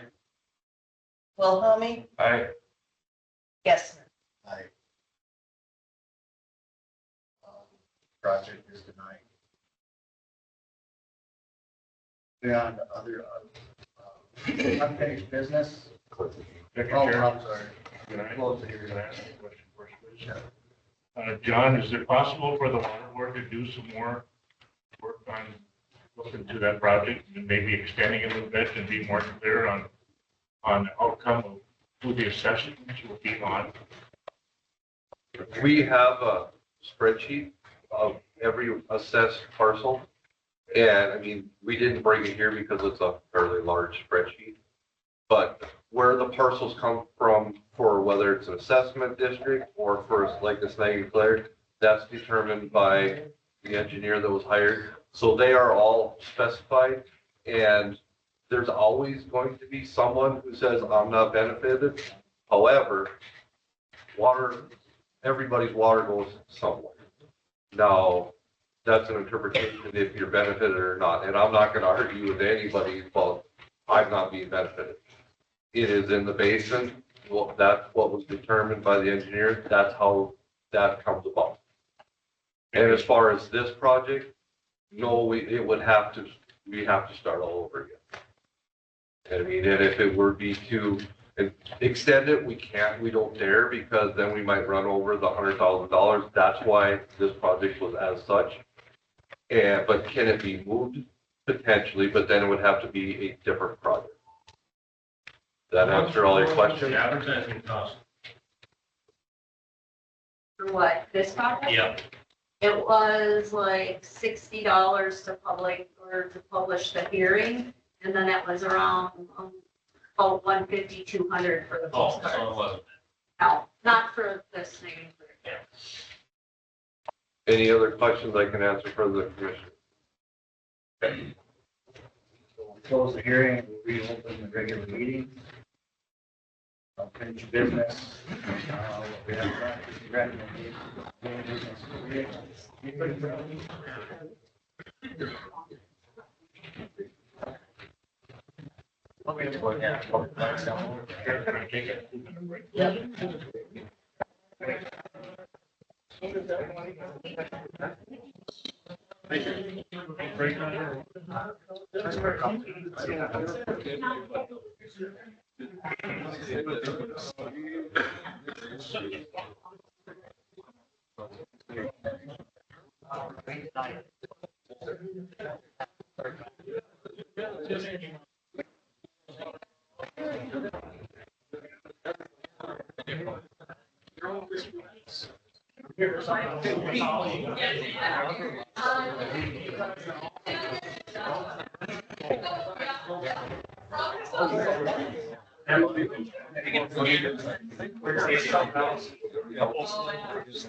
Thank you for putting me on board. You might be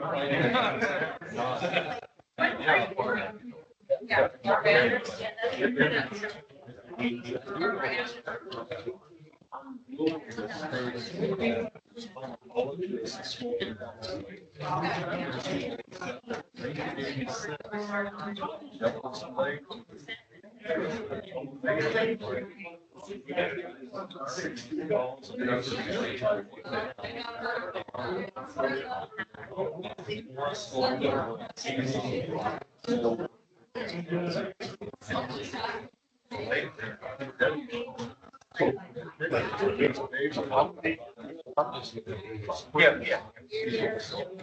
You know, then you can explain the other price.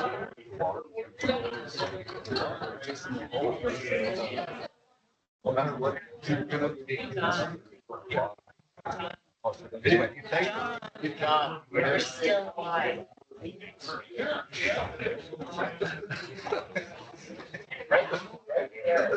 Tommy Ziegler. Good. How much you got?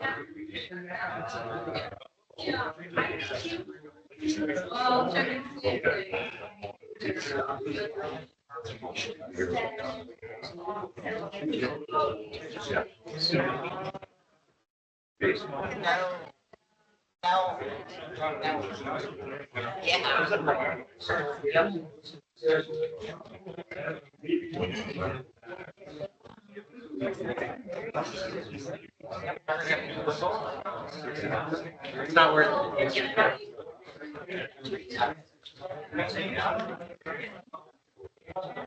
So,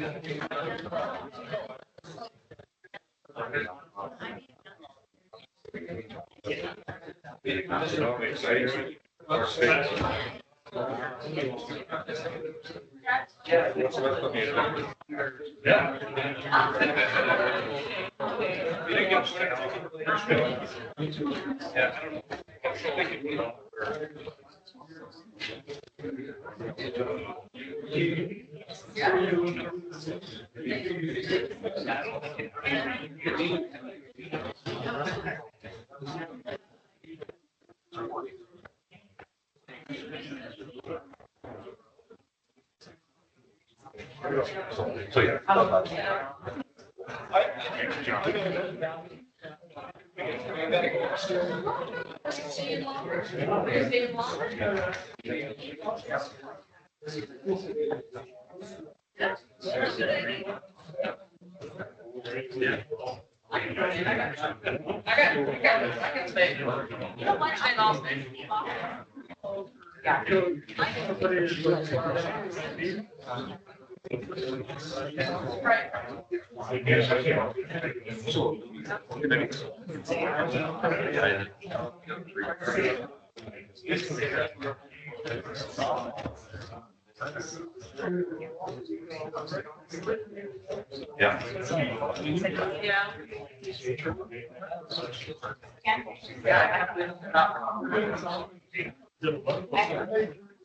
Yeah, and I think initially.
I wasn't expecting it to be. I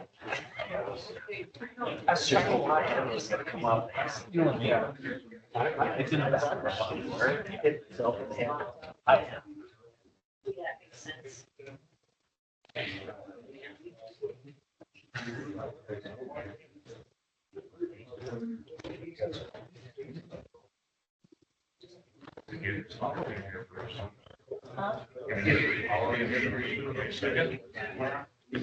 That was so fast. That's just.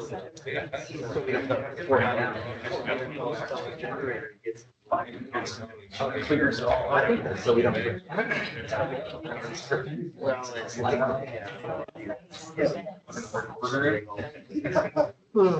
Juice worth of.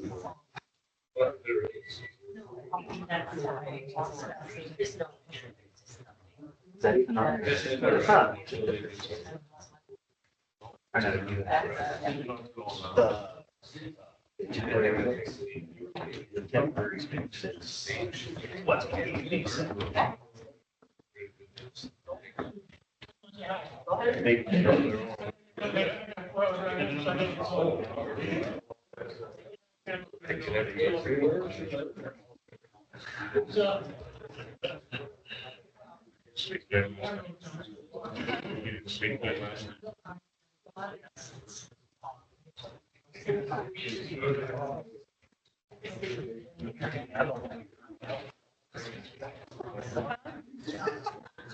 You're still being recorded. But said the handle's pretty tough.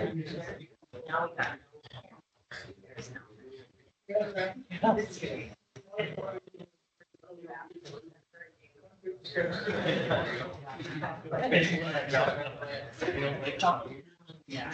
So I think.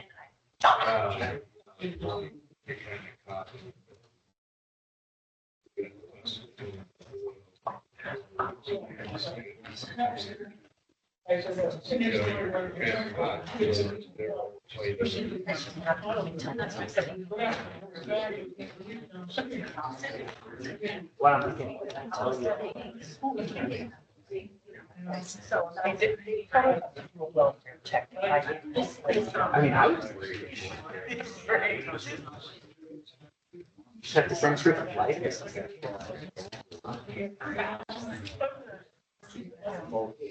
Share. Picture of me with the big Yeah. paper. It's like,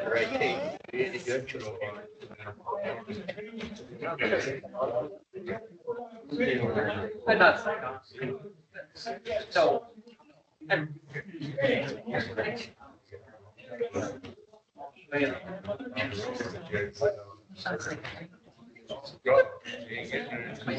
Signed off. Just for today.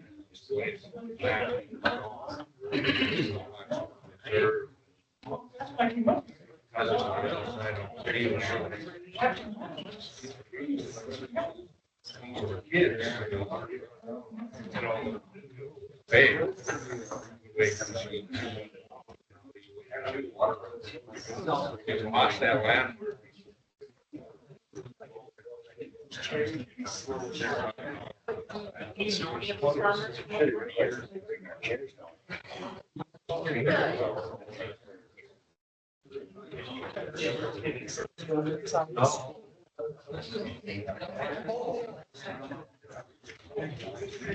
Yeah. Yeah.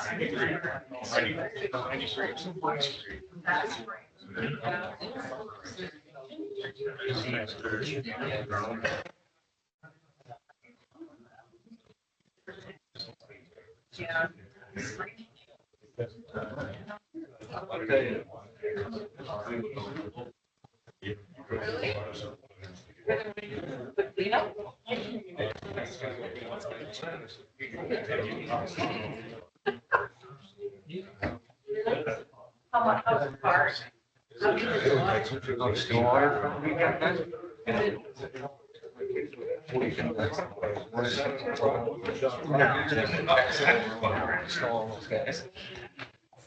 No, I raked my yard this year. That's what I did. Was it Texas versus OU? No, I'm talking about the music concert. Oh. Can I have a music guy? I would love to. We would be gone on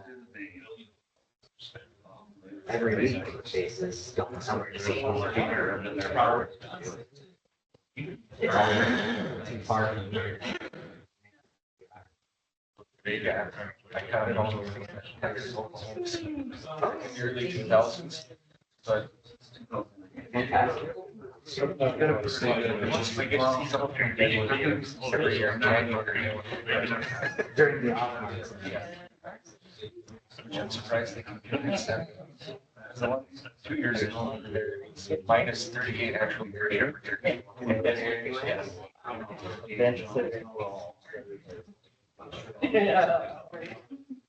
Yeah, I feel smart.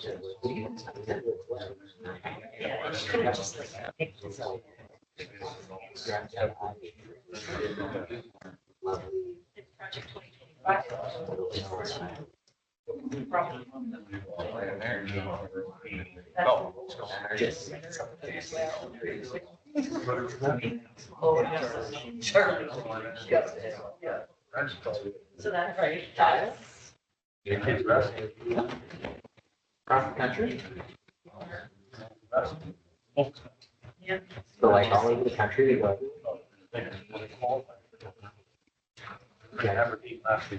Got a tape? Okay, cool. Okay, we'll reconvene here out of our break. Last piece of business, the unfinished business portion is recommendation from the buildings and security committee. Our recommendation, after meeting with both the abstract office and with the recorder's office, and taking into account several other things, as you've heard tonight, we're short for space. So like our recommendation would be to Not sure if we need to have the state's attorney's office draft, I think Jeff, you mentioned it, like a separation agreement. Yeah, I guess our recommendation is that the county would like that space. We've already kind of offered the space in the memorial building.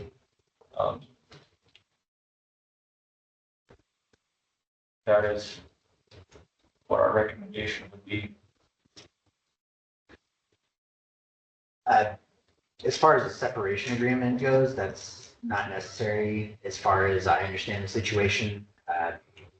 If there was some sort of rental agreement with the abstract office, that would be one thing. We would have to look at what a lease looks like, but as far as I'm aware, there's no lease that exists.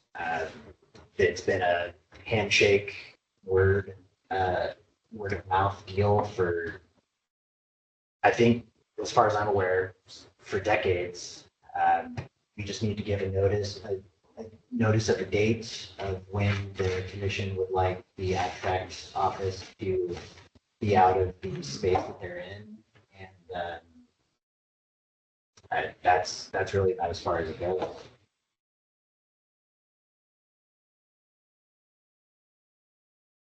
Anything to add, Jeff? Well, it certainly hasn't been an easy decision. No. And I know Downey and Jean would probably like to say a few things tonight. And I guess I would, if that's okay with the commission, ask them to go ahead and speak their piece, if you would. So my name is Gene Serngard. I'm the vice president of the abstract. I've been involved with the company since 1979. 66 or 7 years ago, when this courthouse was in the planning stages, the planners and the commission had the foresight to include a little office space for us at the south end of the first floor, right close to the recorder's office, or at that time of registered deeds, and the treasurer and auditor. So that's where we do our research when we do our work. About 10 or 11 years ago, we were approached by the county treasurer. We were getting kind of cramped. And the treasurer was gracious enough to allow us to move into her back room. Wasn't a real easy undertaking. The big door from her vault had to be removed and replaced with a smaller door. Had to make a hole in our wall to get into there. Along with that, it was very expensive for us. We spent thousands of dollars for workstations, cupboards, paneling, computers, hardware, software, things of that nature. And that worked. That's working great for us. Now, after being there 65 years, we're being asked to give up that move. This is the third time we've been asked that. And the other times, we walked a little bit. Actually, the last time was when the water board moved down from the upstairs in the memorial building. And it just seems like we're the first ones to have to give up anything. And I know we've been good neighbors and everything, and I just wondering if you've looked at all your other options, or just we're the first ones that you seem to go after. I don't mean it like that, but our work depends on being close to those offices. And I would hope that you would reconsider, maybe look at some other options or whatever. Just not very excited about that.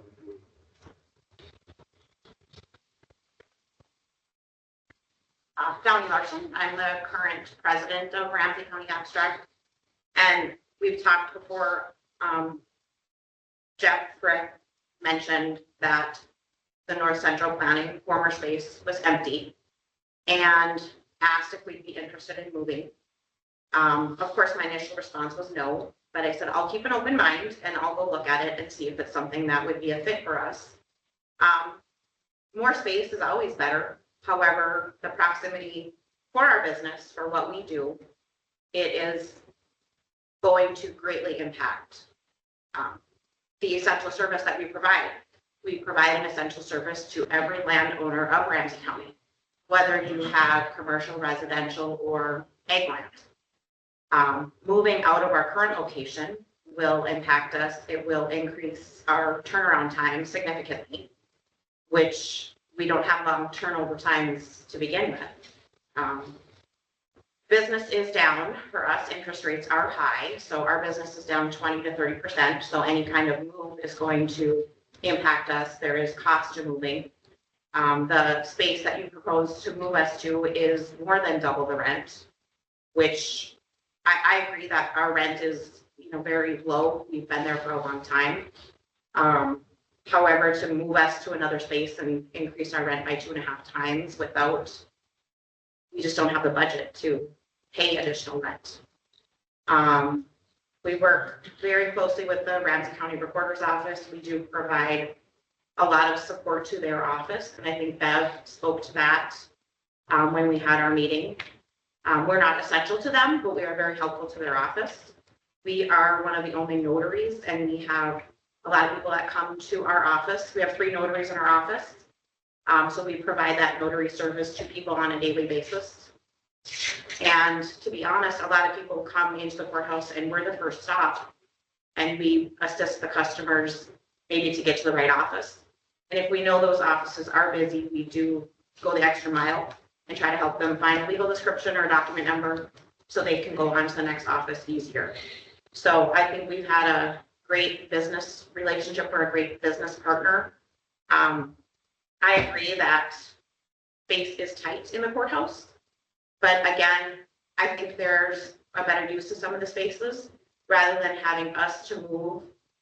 And I think some of the office would just be used to store filing cabinets. That is this discussion that I've heard. There's an office on the first floor that the whole office is just to store one photocopier with the paper, and you could possibly put a person in there.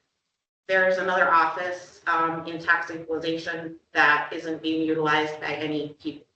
So I think there's nooks and crannies that if somebody really took a tour of the courthouse, hopefully there would be a better use of space rather than having us, the tenant, since the courthouse was built, to move out of the courthouse.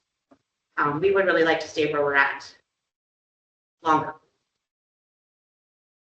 Thank you. I'm not sure if all you commissioners have been in our office at all. And we invite you to come and look over the back room. The work that went into improving that for us was a pretty big undertaking at the time, and we appreciate it. One more thing, sorry.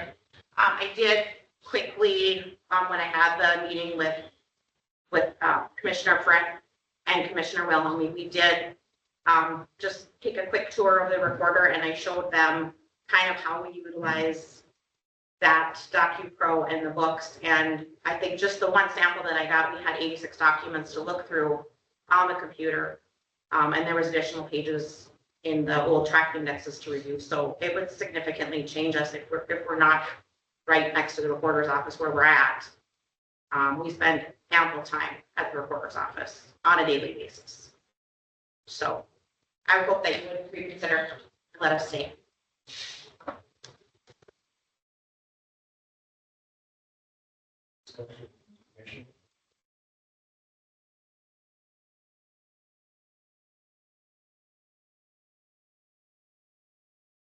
One of the most obvious reason why you guys are always the first one in the crosshairs is you are not an actual political subdivision. I mean, correct me if I'm wrong, but every other office in this building is occupied by a recognized political subdivision. You are the only private business.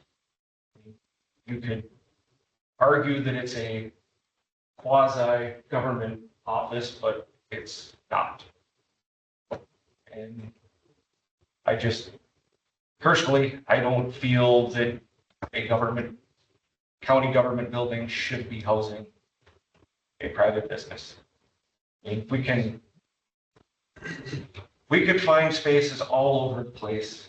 And at the end of the day, someone's gonna be mad because you're moving their stuff, you're screwing with them. And I guess I just feel that political subdivisions have more weight when it comes to having that argument than someone who is a tenant, even though that tenant has been here for over 60 years.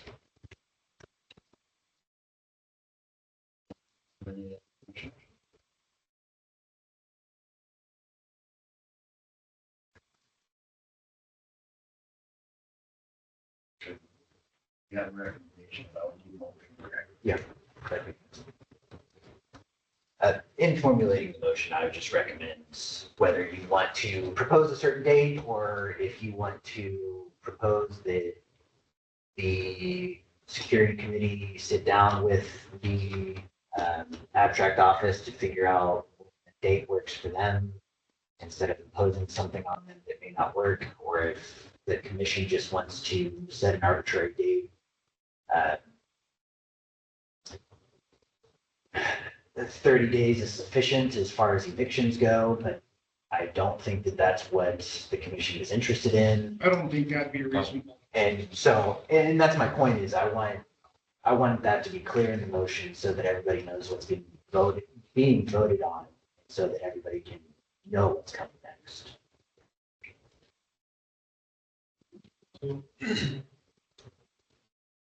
I guess my understanding was never to be an eviction. And that was just the term. My understanding was to have them moved to this north central plan. Just relocated. Just being relocated. I just want to make sure that I'm understanding this right. Not evicting them off the premises, it would be a relocation, right? That would be up to. That's not what I was situation. Right. To be clear, that would require, we need a lease agreement. If we're going to be leasing space to a private entity, that would need to be part of the terms. The abstract office would need to want to enter into that lease. There's a lot of uncertainty in this situation, so that's why I wanted to be clear on what the motion would be so that we know what's happening next, whether it's a move to the memorial building or if they decide that that's not, as Downey said, that's more than that they don't know that they can handle at this time. I don't know what the future will hold for them, but that just wanted to make sure that the motion made was clear on the intent.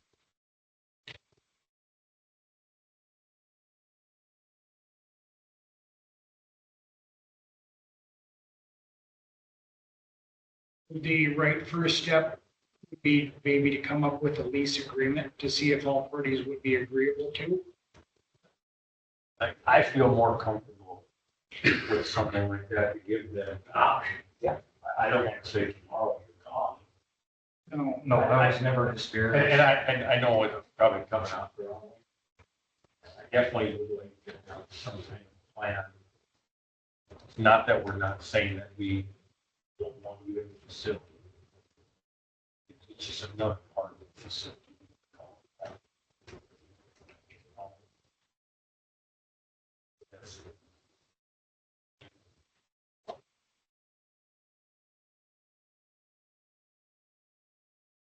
How we go about that is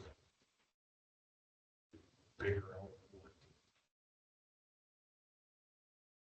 they can afford, I guess. Part of what the discussion.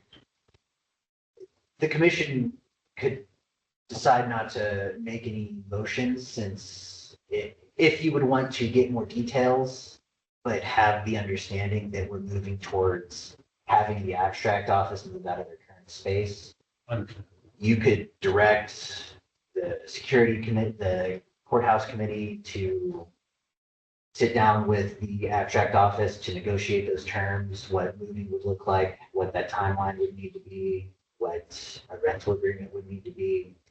And we should get into what services are being provided and all of those sorts of things that have been brought up in prior meetings, discussing what the costs to the county are for a private business versus what the private business will take on as part of a rental agreement.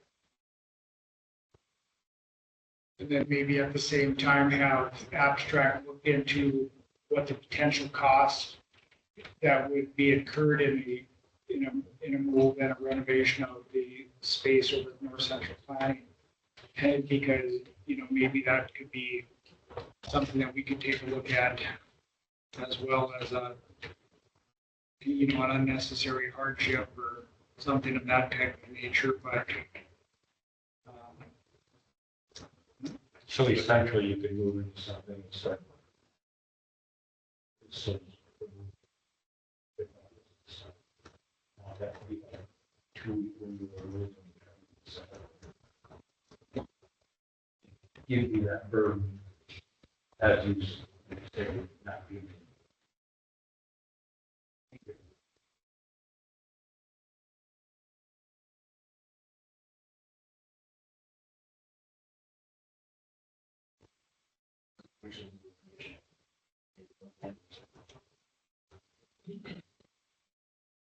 You could also resolve to move forward with the proposed moving of the abstract office with the understanding that the security committee would follow up on those details, just so that there's an official, so that things move along instead of being tabled again. If everybody feels that we've tabled this too many times, those are all options that are available to the commission.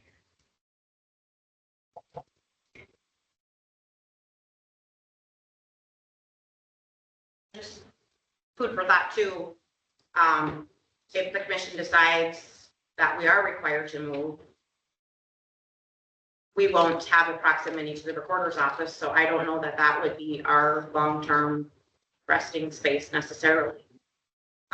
So I just don't know how that would be. Like I said, we spend a lot of time at the recorder's office. I would invite every one of you to come and see how much time we spend and what we do specifically, so you can see the need for being right where we're at. If we're required to move, I just don't know what our long-term plan would be. If it would be a short-term move until if we're not right where we're at, I just don't know what that would look like.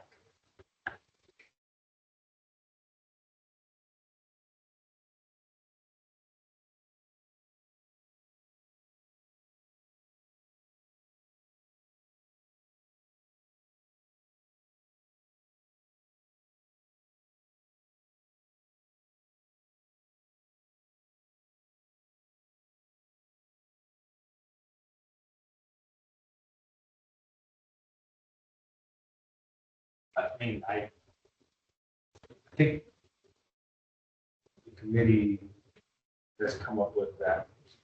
They would like to have them move on this, is what I'm getting. I do think that we definitely need to put something together to bring to your office, at least to attempt to keep you somewhere in the facility, right? Probably not in the main courthouse, but this north central area. At least come up with some kind of plan of what kind of cost it would be. Some reasonable that we can afford or move on to that. So if we need to have it as a motion, is that what you're looking for? Just specifically, is that a tabling for revisiting with more details at a later date as far as what costs would be and what a potential lease agreement would look like? I would, I think we need at least that. I would table it to that so that we can still move on with the situation. As it goes, and at least that way, the two parties can come to something.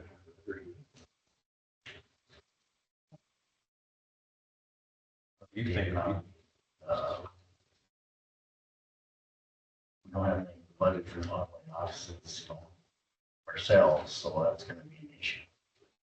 So I would like some actual facts and figures on what it's gonna take to get that space usable for them. That's what the option's gonna be. Start remodeling things, and there's gonna have to be a certain amount of time that they're gonna have to stay there.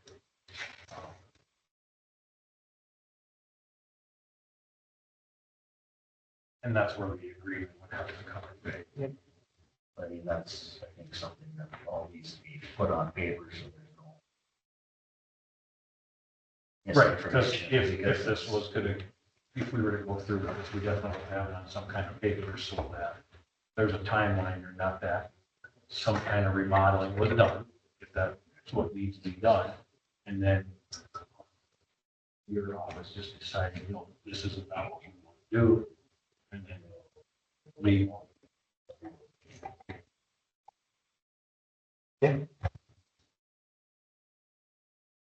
Somewhere in all that, there's supposed to be a measure.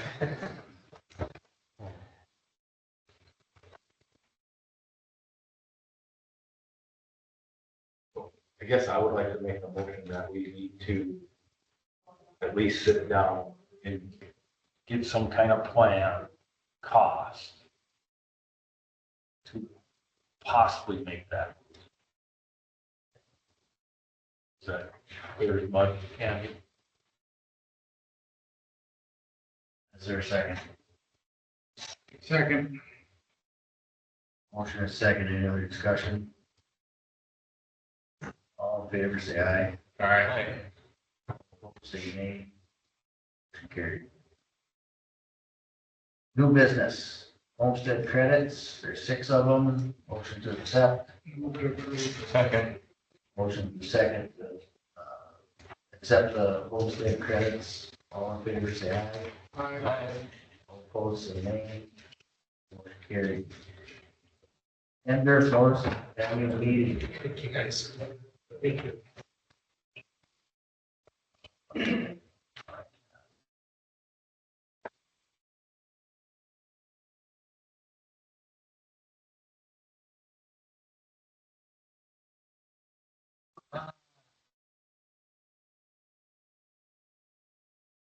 I don't remember you saying, does anybody go to this when it comes? I think it's something we can make a motion to support the candidates I have. Send somebody if we'd like. So there a motion to send our proxy for the candidate that they have announced. I think there's only one.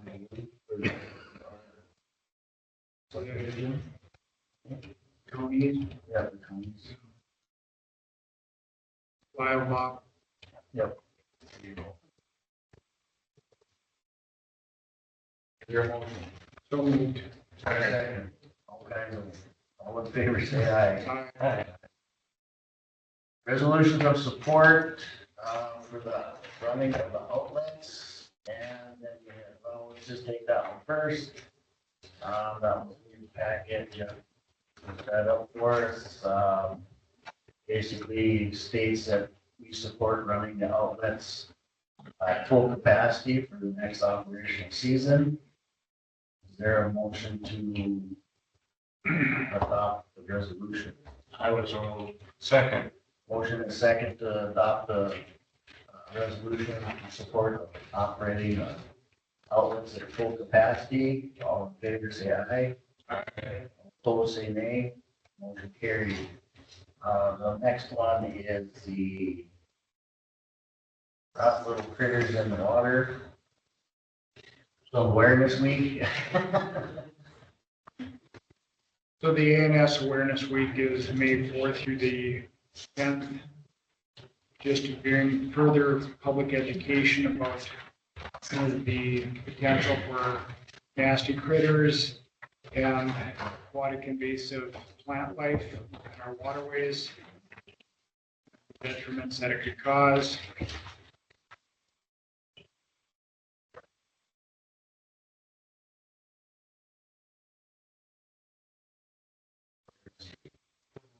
Second. Any other discussion? All in favor, say aye. Say nay. Motion carried. Emergency switch install is currently scheduled for May 2nd. So what that is, entails is the temporary fix so that the generator, it kicks in, everything works properly and everything closes and opens completely, so we don't have a major electrical equipment failure.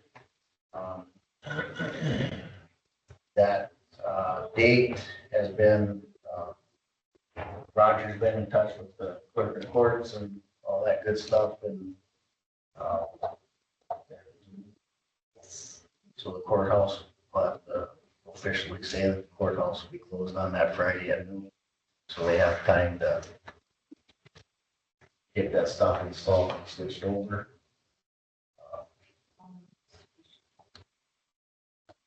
Yeah, to require all the power to be shut off.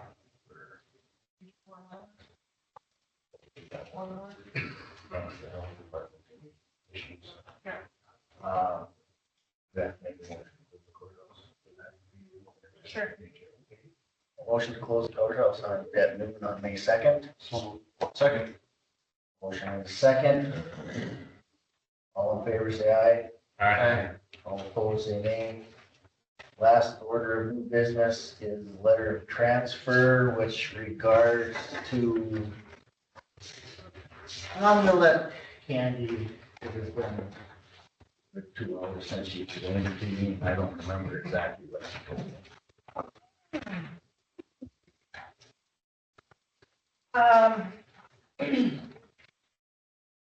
This goes back to 2024.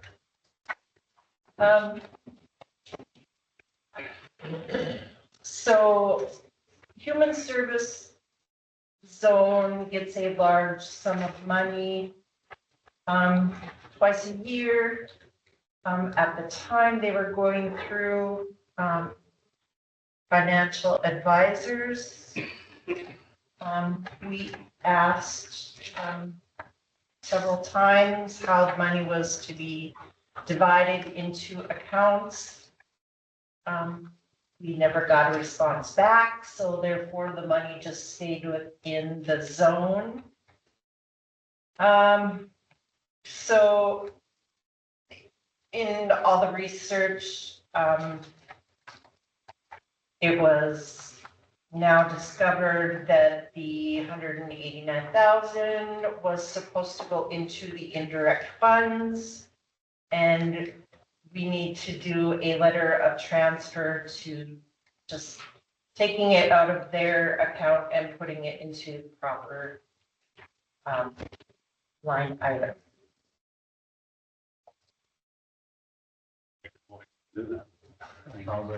Sounds like a no-brainer. Is there a second? Yeah, it was. Motion and a second to have Candy with the letter of transfer. All in favor, say aye. Aye. All opposed, say nay. We need a discussion. Oh, I'm sorry. Go ahead and discuss. Any discussion? All in favor, say aye. All opposed, say nay. Motion carries. Well, we've got a little bit of visitors delegation. Anybody want to say anything? That's still here? Any announcements from anybody's portfolios? There'll be a public meeting for the planning committee next Wednesday, the 23rd, from 4:30 to 6:30 at the Chautauqua Gallery at the college.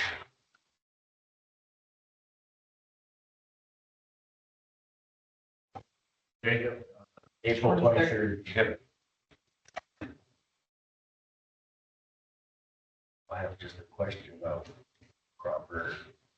All five of us show up, is that gotta go to the paper or what? Yeah, that's an open meeting. Okay.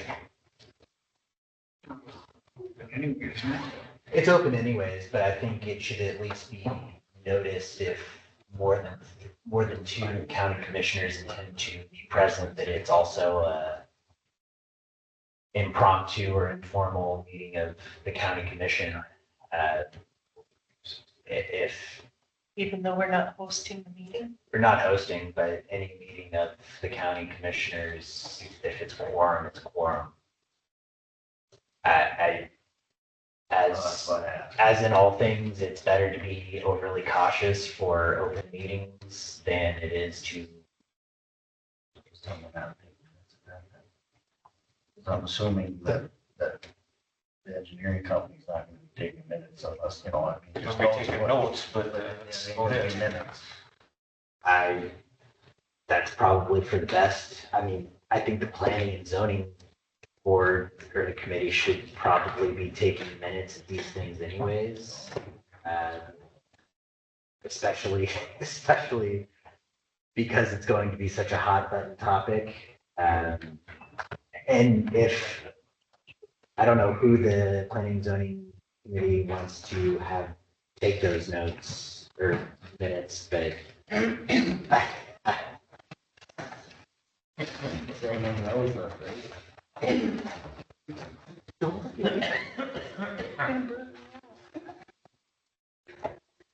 But it's better to be safer than sorry. You can announce that the county commission intends to be present since it's such a crucial step in the process, and this has been something the county commission's been working for a number of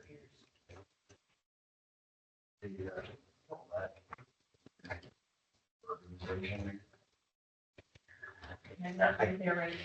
I guess I would probably recommend that the commission make a motion that there will be a meeting at that time, just so that you can be sure that there's, no confusion. Okay.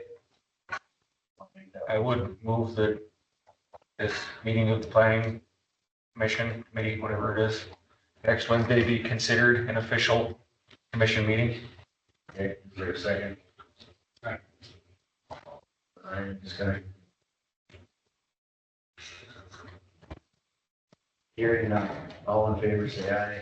Aye. All opposed say nay. Motion carried. Any other announcements? I did have the date wrong on the bid opening for 89th Avenue was 29th at 10 a.m. April 29th? Yeah.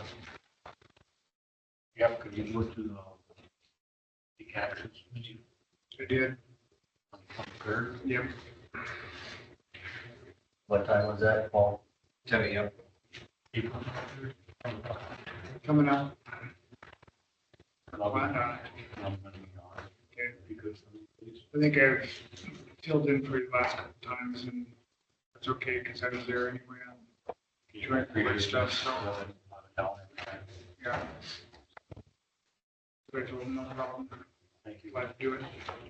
Law Enforcement Center meets tomorrow morning at 8 o'clock. It is National Public Telecommunications Safety or Appreciation Week or something like that. Basically appreciation for our dispatchers. And they work tirelessly around the clock to help keep our community safe. So big thank you to them. They're having an open house tomorrow. So if you want to see what the dispatcher does and what their facility looks like, come on over. That just for the morning, is that all day or? I'd have to look at Sarah's, but I think it was all day, well, until like 1 or 3 or something like So that. in all morning? Yeah. So, and we meet tomorrow, and then she said it open for board members to stop in there afterwards, but I think it's until I can't remember if it's 1 or 3 or something like that. They're hosting appreciation for them. Any other business for the order? Adjourn.